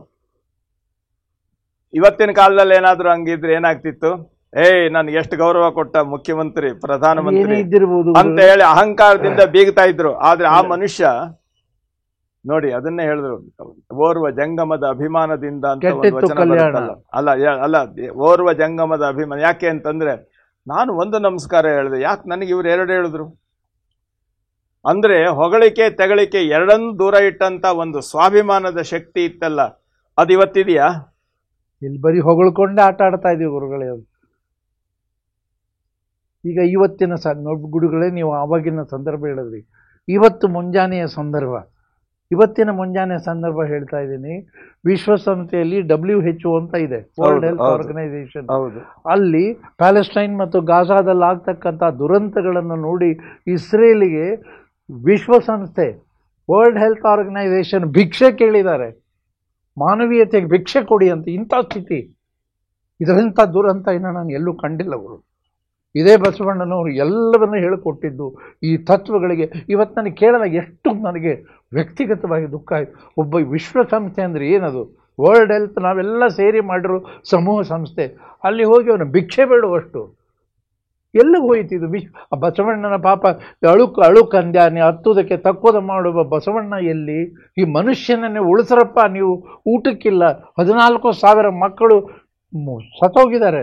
14,000 ಆ ಪುಟ್ಟ ಮಕ್ಕಳನ್ನು ಅವರ ಕಣ್ಣಲ್ಲಿ ನೋಡಿದಾಗ ಹೆಂಗೆ ದುಃಖ ಆಗುತ್ತೆ ಗುರುಗಳೇ. ಅವಕ್ಕೂ ಮತ್ತೆ ಇದೇ ಗುರುಲಿಂಗ ಜಂಗಮ ತತ್ವಗಳೇ ಅವರಲ್ಲಿಯೂ ಪ್ರಾಣ ಇದೆ. ಅದೇ ಮತ್ತೆ ಇದು ಈ ಬಸವ ಪ್ರಜ್ಞೆ ಎಲ್ಲ ಕಡೆ ಅರಳಿದ್ರೆ ಇಂಥ ಎಲ್ಲ ಸಮಸ್ಯೆಗಳಿಗೆ ಸವಾಲುಗಳಿಗೆ ಉತ್ತರವಾಗಿ ನಿಲ್ಲುತ್ತೆ. ಆದರೂ ಈ ಬಸವ ತತ್ವಗಳನ್ನು ಬೆಳೆಯೋದಕ್ಕೆ ಅವಕಾಶ ಕೊಡ್ತಿಲ್ಲ. ಉದಾಹರಣೆಗೆ ಈಗ ನಾವು ಧರ್ಮದ ಬಗ್ಗೆ ನಾವು ಮಾತಾಡ್ತಾ ಜಾತಿ ಮತ್ತು ನೀತಿಯಲ್ಲಿ ಮಾಡುವಾಗ ಈಗ ಇದನ್ನು ನಾವು ಧರ್ಮದರ್ಶನ ಅಂತ ಕೊಟ್ಟಿದ್ದೀವಿ. ಇದರಲ್ಲಿ ಬಹಳ ಸ್ಪಷ್ಟವಾಗಿ ಸನಾತನ ವೈದಿಕ ಧರ್ಮದರ್ಶನ ಅಂತ ಒಂದು ತೋರಿಸಿದ್ದಾರೆ ಮೊದಲು, ಎರಡನೇದಾಗಿ ಶೈವ ಧರ್ಮದರ್ಶನ ಅಂತ ಎರಡನೇದಾಗಿ ತೋರಿಸಿದ್ದಾರೆ, ಶಾಕ್ತ ಧರ್ಮದರ್ಶನ, ವೈಷ್ಣವ ಧರ್ಮದರ್ಶನ, ಇದು ಮೊದಲನೆಯ 4 ಅಂತ ಇಟ್ಕೊಳ್ಳಿ ಗುರುಗಳೇ, ಹಿಂದಿಂದ ಇಟ್ಕೊಳ್ಳಿ. ಅದಾದಮೇಲೆ ಚಾರ್ವಾಕ ದರ್ಶನ 5ನೇದಾಗಿ ಬರುತ್ತೆ. ಅದಾದ ಮೇಲೆ ಬರೋದು ಜೈನ ಧರ್ಮದರ್ಶನ, ಬೌದ್ಧ ಧರ್ಮದರ್ಶನ, ಲಿಂಗಾಯತ ಧರ್ಮದರ್ಶನ, ಸಿಖ್ ಧರ್ಮದರ್ಶನ. ಅಂದರೆ 4 ಬಂದು ವೈದಿಕ ಧರ್ಮದರ್ಶನಗಳು, 4 ಬಂದು ಅವೈದಿಕ ಧರ್ಮ. ನೋಡಿ ಇಲ್ಲಿ ಇನ್ನೊಂದು ಹೇಳ್ತೇನೆ, ಚಾರ್ವಾಕ ದರ್ಶನ ಇದೆಯಲ್ಲ, ಇದು ಸ್ಪಷ್ಟವಾಗಿರುವಂಥ ಯಾವುದೇ ವಿಧವಾಗಿ ನಿರ್ಭೀತಿಯಿಂದ ವಾಸ್ತವತೆಯನ್ನು ಹೇಳುವಂಥ ಒಂದು ಪ್ರಸಂಗ. ಚಾರ್ವಾಕ ಹೇಳ್ತಾನೆ, ನೀನು ಒಂದು ಪ್ರಾಣಿ ಬಲಿ ಕೊಟ್ಟು ಹೋಮ ಮಾಡ್ತೀಯ, ಈ ಪ್ರಾಣಿ ಬಲಿ ಕೊಡೋದು ಹಿಂಸೆ, ಇದು ಸರಿ ಇಲ್ಲ ಅಂತ ಅನ್ನೋದನ್ನ ಎಲ್ಲರೂ ಒಪ್ತೀರಿ. ಆದರೆ ನೀನು ಮಾಡಿದಾಗ ಏನು ಹೇಳ್ತೀಯ? ನಾನು ಬಲಿ ಕೊಡೋದ್ರಿಂದ ಈ ಹೋತ ನೇರವಾಗಿ ಸ್ವರ್ಗಕ್ಕೆ ಹೋಗ್ಬಿಡುತ್ತೆ ಅಲ್ಲ, ಹೇಳ್ತೀನಿ, ನೇರವಾಗಿ ಸ್ವರ್ಗಕ್ಕೆ ಹೋಗ್ಬಿಡುತ್ತೆ ಅಂತ ಹೇಳ್ತಿರಲ್ಲ. ಹಾಗಾದ್ರೆ ಒಂದು ಕೆಲಸ ಮಾಡು, ಆ ಹೋತವನ್ನ ಸ್ವರ್ಗಕ್ಕೆ ಕಳಿಸೋದಕ್ಕಿಂತ ನಿಮ್ಮ ಅಪ್ಪನ್ನೇ ಕಳಿಸ್ಬಿಡು. ಹೌದು ಸರ್, ಮಂತ್ರ ಇದೆ ಅಲ್ಲ, ನೀನು ನಿಮ್ಮ ಅಪ್ಪನ ಬಲಿ ಕೊಡ, ಅವ್ನು ನೇರವಾಗಿ ಸ್ವರ್ಗಕ್ಕೆ ಹೋಗ್ತಾನೆ ಅಂತ ಚಾರ್ವಾಕ ಹೇಳ್ದ ಸರ್ ಅವತ್ತಿನ ಕಾಲದಲ್ಲಿ. ಸತ್ಯ, ಇದು ವಾಸ್ತವವಾದಂಥ ಚಿಂತನಶೀಲತೆಯ ನೆಲೆ. ಆಮೇಲೆ ಇನ್ನೊಂದು ಹೇಳ್ತೇನೆ, ಈ ಇದೆಲ್ಲ ಶರೀರ ಅದು ಇದು ಏನಾದರೂ ಮಾಡ್ಕೊಂಡು ಹೆಂಗಾದ್ರೂ ಬದುಕು ಅಂತ ಅನ್ನುವಂಥ ಲೆಕ್ಕಾಚಾರದಲ್ಲಿ ಚಾರ್ವಾಕ ಇವರ ಆಡುಂಬಲ ಸ್ವಾರ್ಥ ಸಾಧನೆಯನ್ನ ಧರ್ಮದ ಮಾರ್ಗದಲ್ಲಿ ತೆಗೆದುಕೊಂಡು ಹೋಗೋದನ್ನು ವಿರೋಧಿಸಿದ್ದು ಚಾರ್ವಾಕ. ಅದನ್ನು ವಾಸ್ತವತೆಯಿಂದ ನಾವು ಇಟ್ಕೊಳ್ಬೇಕು. ನೋಡಿ, ವೈದಿಕ ಅವೈದಿಕ, ವೇದ ವೇದ ವೇದ ಪ್ರತಿಪಾದ್ಯವಾದದ್ದು ವೈದಿಕ ಅಂತ ಅನ್ನೋಂಥ ಲೆಕ್ಕಾಚಾರ ಬಂದಿಲ್ಲ. ಇವರು ವೈದಿಕ ಅನ್ನೋ ಶಬ್ದಗಳು ಇವಕ್ಕೂ ಅನ್ವಯ ಆಗೋದಿಲ್ಲ. ವೇದದಲ್ಲಿ ವೇದದ ನಿಜವಾದ ಅರ್ಥವನ್ನ ಜಗತ್ತಿಗೆ ಕೊಟ್ಟ ಮೇಲೆ ನಮ್ಮ ಆರ್ಯ ಸಮಾಜದ ನೀವು ದಯಾನಂದ ಸರಸ್ವತಿಗಳ ವೇದ ವ್ಯಾಖ್ಯಾನವನ್ನ ನೋಡಿ, ವೇದಗಳಲ್ಲಿ ಮೇಲು ಕೀಳು ಅನ್ನೋದು ಇಲ್ಲ ಅಂತ ಹೇಳ್ತಾರೆ ಅವರು. ಅವ್ರು ಹೇಳಿ ಗುರುಗಳೇ, ಅಲ್ಲ ಋಗ್ವೇದದ ವಾಸ್ತವವಾಗಿ ಅಲ್ಲ ಋಗ್ವೇದದ ಮಂತ್ರ ಯಾರೂ ದೊಡ್ಡವರಲ್ಲ, ಯಾರೂ ಸಣ್ಣವರಲ್ಲ, ಎಲ್ಲ ಸಮಾನರು ಅಂತ ಹೇಳುತ್ತೆ ಅಂತ ಉದಾಹರಣೆ ಕೊಡ್ತಾರೆ. ಆದರೆ ಆ ಕಾಲದಿಂದ ನಾವು ಹೇಳ್ಕೊಂಡು ಬಂದಿದ್ದೀವಲ್ಲ, ನೀನ್ ಬೇರೆ, ನೀನ್ ಕೆಳಗಿರ್ಬೇಕು, ನಾನು ಮೇಲಿರ್ಬೇಕು, ಈ ಅವಿವೇಕದ ಅಜ್ಞಾನದ ಪ್ರಸಂಗ ಇವತ್ತಿನವರೆಗೂ ನಡ್ಕೊಂಡ್ ಬಂದಿದೆ. ಇವತ್ತು ನಾವು ಬೇರೆ ರೀತಿಯಿಂದ ಅದನ್ನ ಉಳಿಸ್ಕೊಂಡು ಹೋಗ್ತಾ ಇದ್ದೀವಿ. ಆ ಲೆಕ್ಕದಲ್ಲೇನೆ ಈ ಅವಿವೇಕಗಳು ಸೃಷ್ಟಿಯಾಗಿರೋದು. ಈಗ ನಾವು ಜಾತಿಯಿಂದ ನೀತಿಯ ಕಡೆಗೆ ಹೋಗಬೇಕು ಅಂತ ಹೇಳಿದ್ರೆ, ಜಾತಿ ಸಮಾನತೆಯ ನೆಲೆಯಲ್ಲಿ ಆ ಸಮಾನತೆಯ ಮಾರ್ಗದಲ್ಲಿ ನಡೆಸ್ತಕ್ಕಂಥ ಒಂದು ಬೆಳಕಿನ ಕಿರಣ ಇದೆಯಲ್ಲ, ಅದು ನೀತಿ. ಆ ನೀತಿ ಅನೀತಿ ಆಗಬಾರ್ದು, ನೀತಿ ಸ್ವಾರ್ಥಪರ ನೀತಿ ಆಗಬಾರ್ದು, ರಾಜನೀತಿ ಆಗಬಾರ್ದು. ನೋಡಿ, ನೀತಿ ಅಂತ ಅನ್ನೋದಕ್ಕೆ ಎಷ್ಟೆಷ್ಟು ನಾವು ಅದಕ್ಕೆ ಕಸಿ ಮಾಡ್ತಾ ಹೋದ್ವಿ. ರಾಜನೀತಿ ರಾಜನೀತಿ ಅಂತ ಅನ್ನೋ ಶಬ್ದ ಯಾತಕ್ಕೆ ಬಂತು? ರಾಜ ಮಾಡಬೇಕಾದಂಥ ನಿರ್ಲಿಪ್ತ ನಿಜಾನುಭವದ ಕರ್ತವ್ಯ ಅಂತ ಅನ್ನೋದನ್ನ ಪ್ರಾರಂಭದಲ್ಲಿ ಸೃಷ್ಟಿಯಾದರೂ ಸಹ ರಾಜ ಏನು ಮಾಡ್ತಾನೆ? ನಾನು ಹೇಳಿದ್ನಲ್ಲ, ಬಿದ್ದವನ್ ತುಳಿತಾನೆ, ಎದ್ದವನ್ ಒದಿತಾನೆ. ಈ ಪ್ರಶ್ನೆ ಮಾಡುವಂಥ ಕೆಲಸ ಇದೆಯಲ್ಲ, ಅದಾಗಬಾರ್ದು. ನೀತಿ ಯಾವತ್ತೂ ನೋಡಿ ಸರ್, ಆ ನೀತಿ ಸ್ಪಷ್ಟವಾಗಿ ಉಳಿಬೇಕಾದ್ರೆ ಅದು ದರ್ಶನವಾಗಬೇಕು. ದರ್ಶನ ಅನ್ನೋದಿದೆಯಲ್ಲ, ಯಾವುದು ಹೇಗಿದೆಯೋ ಅದಕ್ಕೆ ಯಾವುದೇ ವಿಧವಾಗಿರುವಂಥ ಪಾಸಿಟಿವ್ ನೆಗೆಟಿವ್ ಬಣ್ಣ ಹಾಕದೆ ವಾಸ್ತವ ಪ್ರಜ್ಞೆಯನ್ನು ಅರಿಯೋದಿದೆಯಲ್ಲ, ಅದು ದರ್ಶನ. ಇಲ್ಲ, ತಾವು ಹೇಳಿದ್ದು ಈಗ ಬಹುಶಃ ಇವತ್ತಿನ ಚರ್ಚೆಗೆ, ವಿಶೇಷವಾಗಿ ಇವತ್ತಿನ ಚರ್ಚೆಗೆ ಮತ್ತು ಇತ್ತೀಚೆಗೆ ಬಸವ ಸಮಿತಿ ಈ ಬಸವಣ್ಣನ ಮಹಾನ್ ದಾರ್ಶನಿಕ ಬಸವಣ್ಣ ಅನ್ನೋ ಒಂದು ನೆಲೆಗೆ ವಿಶೇಷವಾಗಿ ನಿಜಾಚರಣೆಗಳ ಬಗ್ಗೆ ತಾತ್ಸರತೆಯಿಂದ ನೋಡ್ತಕ್ಕಂಥ ಸಮಾಜದಲ್ಲಿ ಅನವಶ್ಯಕವಾಗಿ ಲಿಂಗಾಯತ ಅನ್ನತಕ್ಕಂಥ ಪವಿತ್ರವಾದ ಲಿಂಗವನ್ನು ಆಯತ ಮಾಡಿಕೊಂಡಿರುವುದು, ಲಿಂಗಾಯತ ಅನ್ನೋ ತತ್ವಕ್ಕೆ ಇಲ್ಲವಾದದ್ದನ್ನು ವೇದಘೋಷಗಳನ್ನು ತಂದು 1000 ವರ್ಷದ ಇತಿಹಾಸವನ್ನು ಹೇಳುತ್ತಾ ನಮ್ಮನ್ನು ಆ ತತ್ವ ಏನಿದೆ, ಸತ್ಯ ಶರಣರ ತತ್ವ ಏನಿದೆ, ಸತ್ಯ ಶರಣರು, ಸತ್ಯ ಶೋಧ, ಅವರು ಏನೂ ಮಾಡಿಲ್ಲ ಮಹಾತ್ಮರು. ಒಂದೇ ಕಡೆ ಸತ್ಯದ ದರ್ಶನ ಮಾಡ್ತಾ ಹೋಗಿದ್ದಾರೆ. ಆ ತತ್ವಗಳು ವಚನಗಳಲ್ಲಿವೆ. ನಾವು ಬಸವ ಪ್ರಜ್ಞೆಯನ್ನು ಸಾಕಷ್ಟು ವಿಕಾಸ ಮಾಡ್ತಾ ಇದ್ದೇವೆ. ಈಗೀಗಂತೂ ಈ ವರ್ಷದಲ್ಲಿ ಬಸವ ಪ್ರಜ್ಞೆ ಅನ್ನೋದು ಸಾಕಷ್ಟು ಬೆಳೀತಾ ಇದೆ. ಅದು ಬಹಿರಂಗದಲ್ಲಿ ನಮಗೆ ಸಂತೋಷ ತಂದರೂ ಕೂಡ ಆ ವಚನ ಪ್ರಜ್ಞೆ ಇನ್ನೂ ಹೆಚ್ಚಿಗಾಗಿ ಕೇವಲ ವಚನ ಪ್ರಜ್ಞೆ ಎಷ್ಟು ಡಾಕ್ಟರೇಟ್ ಬಂತು, ಅದು ಬಂತು, ಇದು ಬಂತು ಅಲ್ಲಲ್ಲ ಗುರುಗಳೇ. ವಚನಗಳನ್ನು ಅರ್ಥೈಸಿಕೊಂಡು ಅದು ನನಗೆ ಲಿಂಗ ದರ್ಶನವಾಗಿ, ಈ ಸತ್ಯದ ದರ್ಶನವಾಗಿ ಬೆಳಗಿದ್ದೇ ಆದರೆ ಅದು ನಿಜಾಚರಣೆಯ ಸ್ವರೂಪದಲ್ಲಿ ತರುವ ಪ್ರಯತ್ನ ಮಾಡ್ತಾ ಇದ್ದೀವಿ. ನಾವು ಅಷ್ಟೇ ಅಲ್ಲ, ಇಡೀ ಸಮಾಜದ ಅನೇಕ ಬಂಧು ಬಾಂಧವರು, ಇಲ್ಲಿ ನಾನು ಬಸವ ಸಮಿತಿ ಒಂದೇ ಅನ್ನೋದೇ ಇಲ್ಲ, ಎಲ್ಲರೂ ಸೇರಿ ಮಾಡ್ತಾ ಇದ್ದೀವಿ. ಸಮಾನ ಮನಸ್ಕರು, ಸಮಾನ ಚಿಂತಕರು, ಸಮಾನ ಸಂಸ್ಕಾರಿಗಳು ಎಲ್ಲ ಮಾಡೋ ಪ್ರಯತ್ನ ಮಾಡ್ತಾ ಇದ್ದೀವಿ. ಆದರೆ ಇದೇನು ನಾವೀಗ ನಿಜಾಚರಣೆಗಳಲ್ಲಿ ಬಂದು ಒದಗತಕ್ಕಂಥ ತೊಂದರೆಗಳನ್ನು ಇವತ್ತು ಚರ್ಚೆ ಮಾಡಿದ್ದೇವೆ. ಜಾತಿ ಇರಲಿ, ಇಂಥದ್ದು ಎಲ್ಲವನ್ನು, ಬಹುದೈವೋಪಾಸನೆ ಇರಲಿ, ಎಲ್ಲವನ್ನು ಕೂಡ, ಮಠ ಇರಲಿ, ಎಲ್ಲವನ್ನು ಎಲ್ಲೋ ಒಂದು ಕಡೆ ಎಲ್ಲರೂ ಸತ್ಯ ದರ್ಶನಕ್ಕೆ ಬಿದ್ದುಬಿಟ್ರೆ ಬಸವಣ್ಣನ ನಿಜವಾದ ಸ್ವರೂಪ, ಸತ್ಯ ಸ್ವರೂಪ ಇಡೀ ಜಗತ್ತಿಗೆ ವಿಶ್ವಧರ್ಮ ಅಥವಾ ವಿಶ್ವಧರ್ಮ ಬಿಡಿ, ಮತ್ತೆ ತುಲನಾತ್ಮಕವಾಗಿ ನಾನು ವಿಶ್ವಧರ್ಮ, ನೀನು ವಿಶ್ವಧರ್ಮ, ಅದು ಏನೂ ಬೇಕಾಗಿಲ್ಲ. ನನ್ನಲ್ಲಿ ಆ ಒಂದು ಆತ್ಯಂತಿಕ ಸತ್ಯದ ಲಿಂಗ ದರ್ಶನ ನನಗಾದರೆ ನನ್ನ ಬದುಕು ಕೂಡ ದರ್ಶನವಾಗಿ ಹೋಗ್ತದೆ ಅನ್ನತಕ್ಕಂಥ ಅಭೀಪ್ಸೆ ಅಥವಾ ಆ ಒಂದು ಆಸಕ್ತಿಯಿಂದ ಈ ಚರ್ಚೆಯನ್ನು ರೂಪಿಸಿದ್ದೀನಿ ಗುರುಗಳೇ.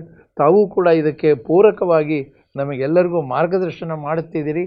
ಹಾಗೆ ಮುಂದಿನ ದಿನಗಳಲ್ಲಿ ಒಂದೇ ಒಂದು ಮಾತು ಮುಗಿಸ್ಬಿಟ್ಟೆ ನಾನು.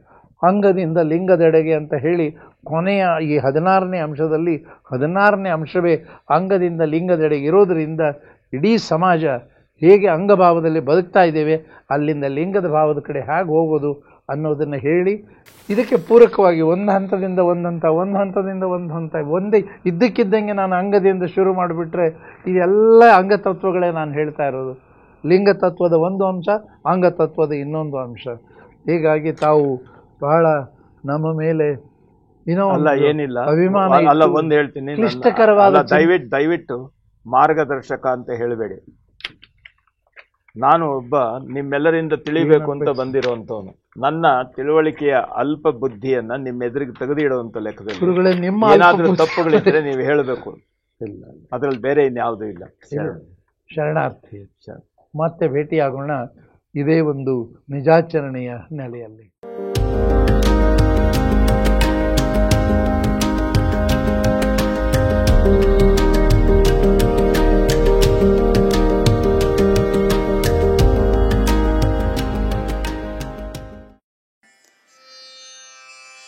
ಬಸವಾ ಬಸವಾ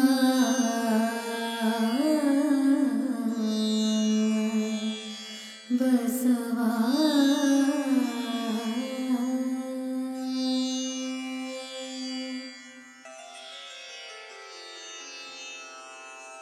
ಹರ ಬಸವಾಯ ನಮಃ, ಪ್ರಭು ಬಸವಾಯ ನಮಃ, ಗುರು ಬಸವಾಯ ನಮಃ, ಲಿಂಗ ಬಸವಾಯ ನಮಃ, ಜಂಗಮ ಬಸವಾಯ ನಮಃ, ಭಸ್ಮ ಬಸವಾಯ ನಮಃ, ರುದ್ರಾಕ್ಷಿ ಬಸವಾಯ ನಮಃ, ಮಂತ್ರ ಬಸವಾಯ ನಮಃ, ಪಾದೋದಕ ಬಸವಾಯ ನಮಃ, ಪ್ರಸಾದ ಬಸವಾಯ ನಮಃ, ಚಿನ್ನಿಧಿ ಬಸವಾಯ ನಮಃ, ಚಿನ್ನಾದ ಬಸವಾಯ ನಮಃ, ಚಿದ್ಬಿಂದು ಬಸವಾಯ ನಮಃ, ಚಿತ್ಕಲ ಬಸವಾಯ ನಮಃ, ಚಿದಂಗ ಬಸವಾಯ ನಮಃ,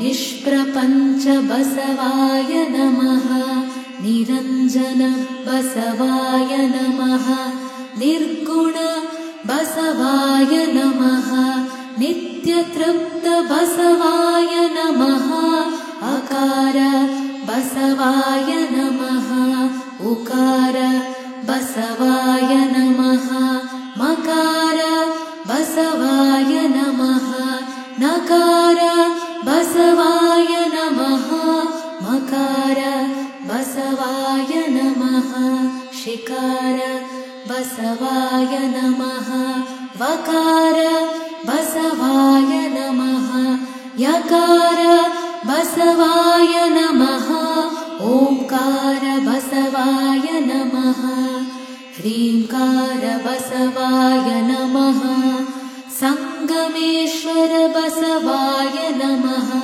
प्रत्यक्ष कपिल सिद्ध मल्लिकार्जुन बसवाय नमो नमः।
ವೇದವೆಂಬುದು ಓದಿನ ಮಾತು ವೇದವೆಂಬುದು ಓದಿನ ಮಾತು ಶಾಸ್ತ್ರವೆಂಬುದು ಸಂತೆಯ ಸುದ್ದಿ ಶಾಸ್ತ್ರವೆಂಬುದು ಸಂತೆಯ ಸುದ್ದಿ ಪುರಾಣವೆಂಬುದು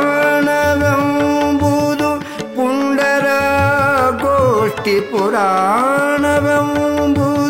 ಪುಂಡರ ಗೋಷ್ಠಿ ತರ್ಕವೆಂಬುದು ತಗರ ಹೊರಟೆ ತರ್ಕವೆಂಬುದು ತಗರ ಹೊರಟೆ ವೇದವೆಂಬುದು ಓದಿನ ಮಾತು ವೇದವೆಂಬುದು ಓದಿನ ಮಾತು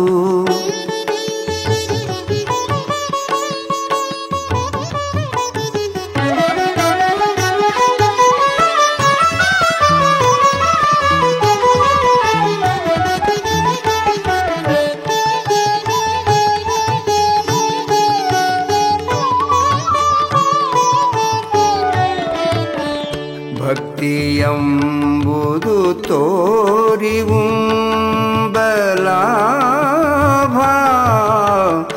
ಭಕ್ತಿಯೆಂಬುದು ತೋರಿವುಂಬಲಾಭ ಗುಹೇಶ್ವರನೆಂಬುದು ಮೀರಿದ ಘನವು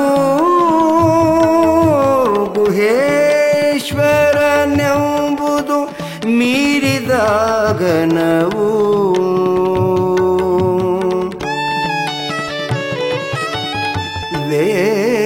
ವೇದವೆಂಬುದು ಓದಿನ ಮಾತು ವೇದವೆಂಬುದು ಓದಿನ ಮಾತು ಶಾಸ್ತ್ರವೆಂಬುದು ಸಂತೆಯ ಸುದ್ದಿ ಶಾಸ್ತ್ರವೆಂಬುದು ಸಂತೆಯ ಸುದ್ದಿ ಪುರಾಣವೆಂಬುದು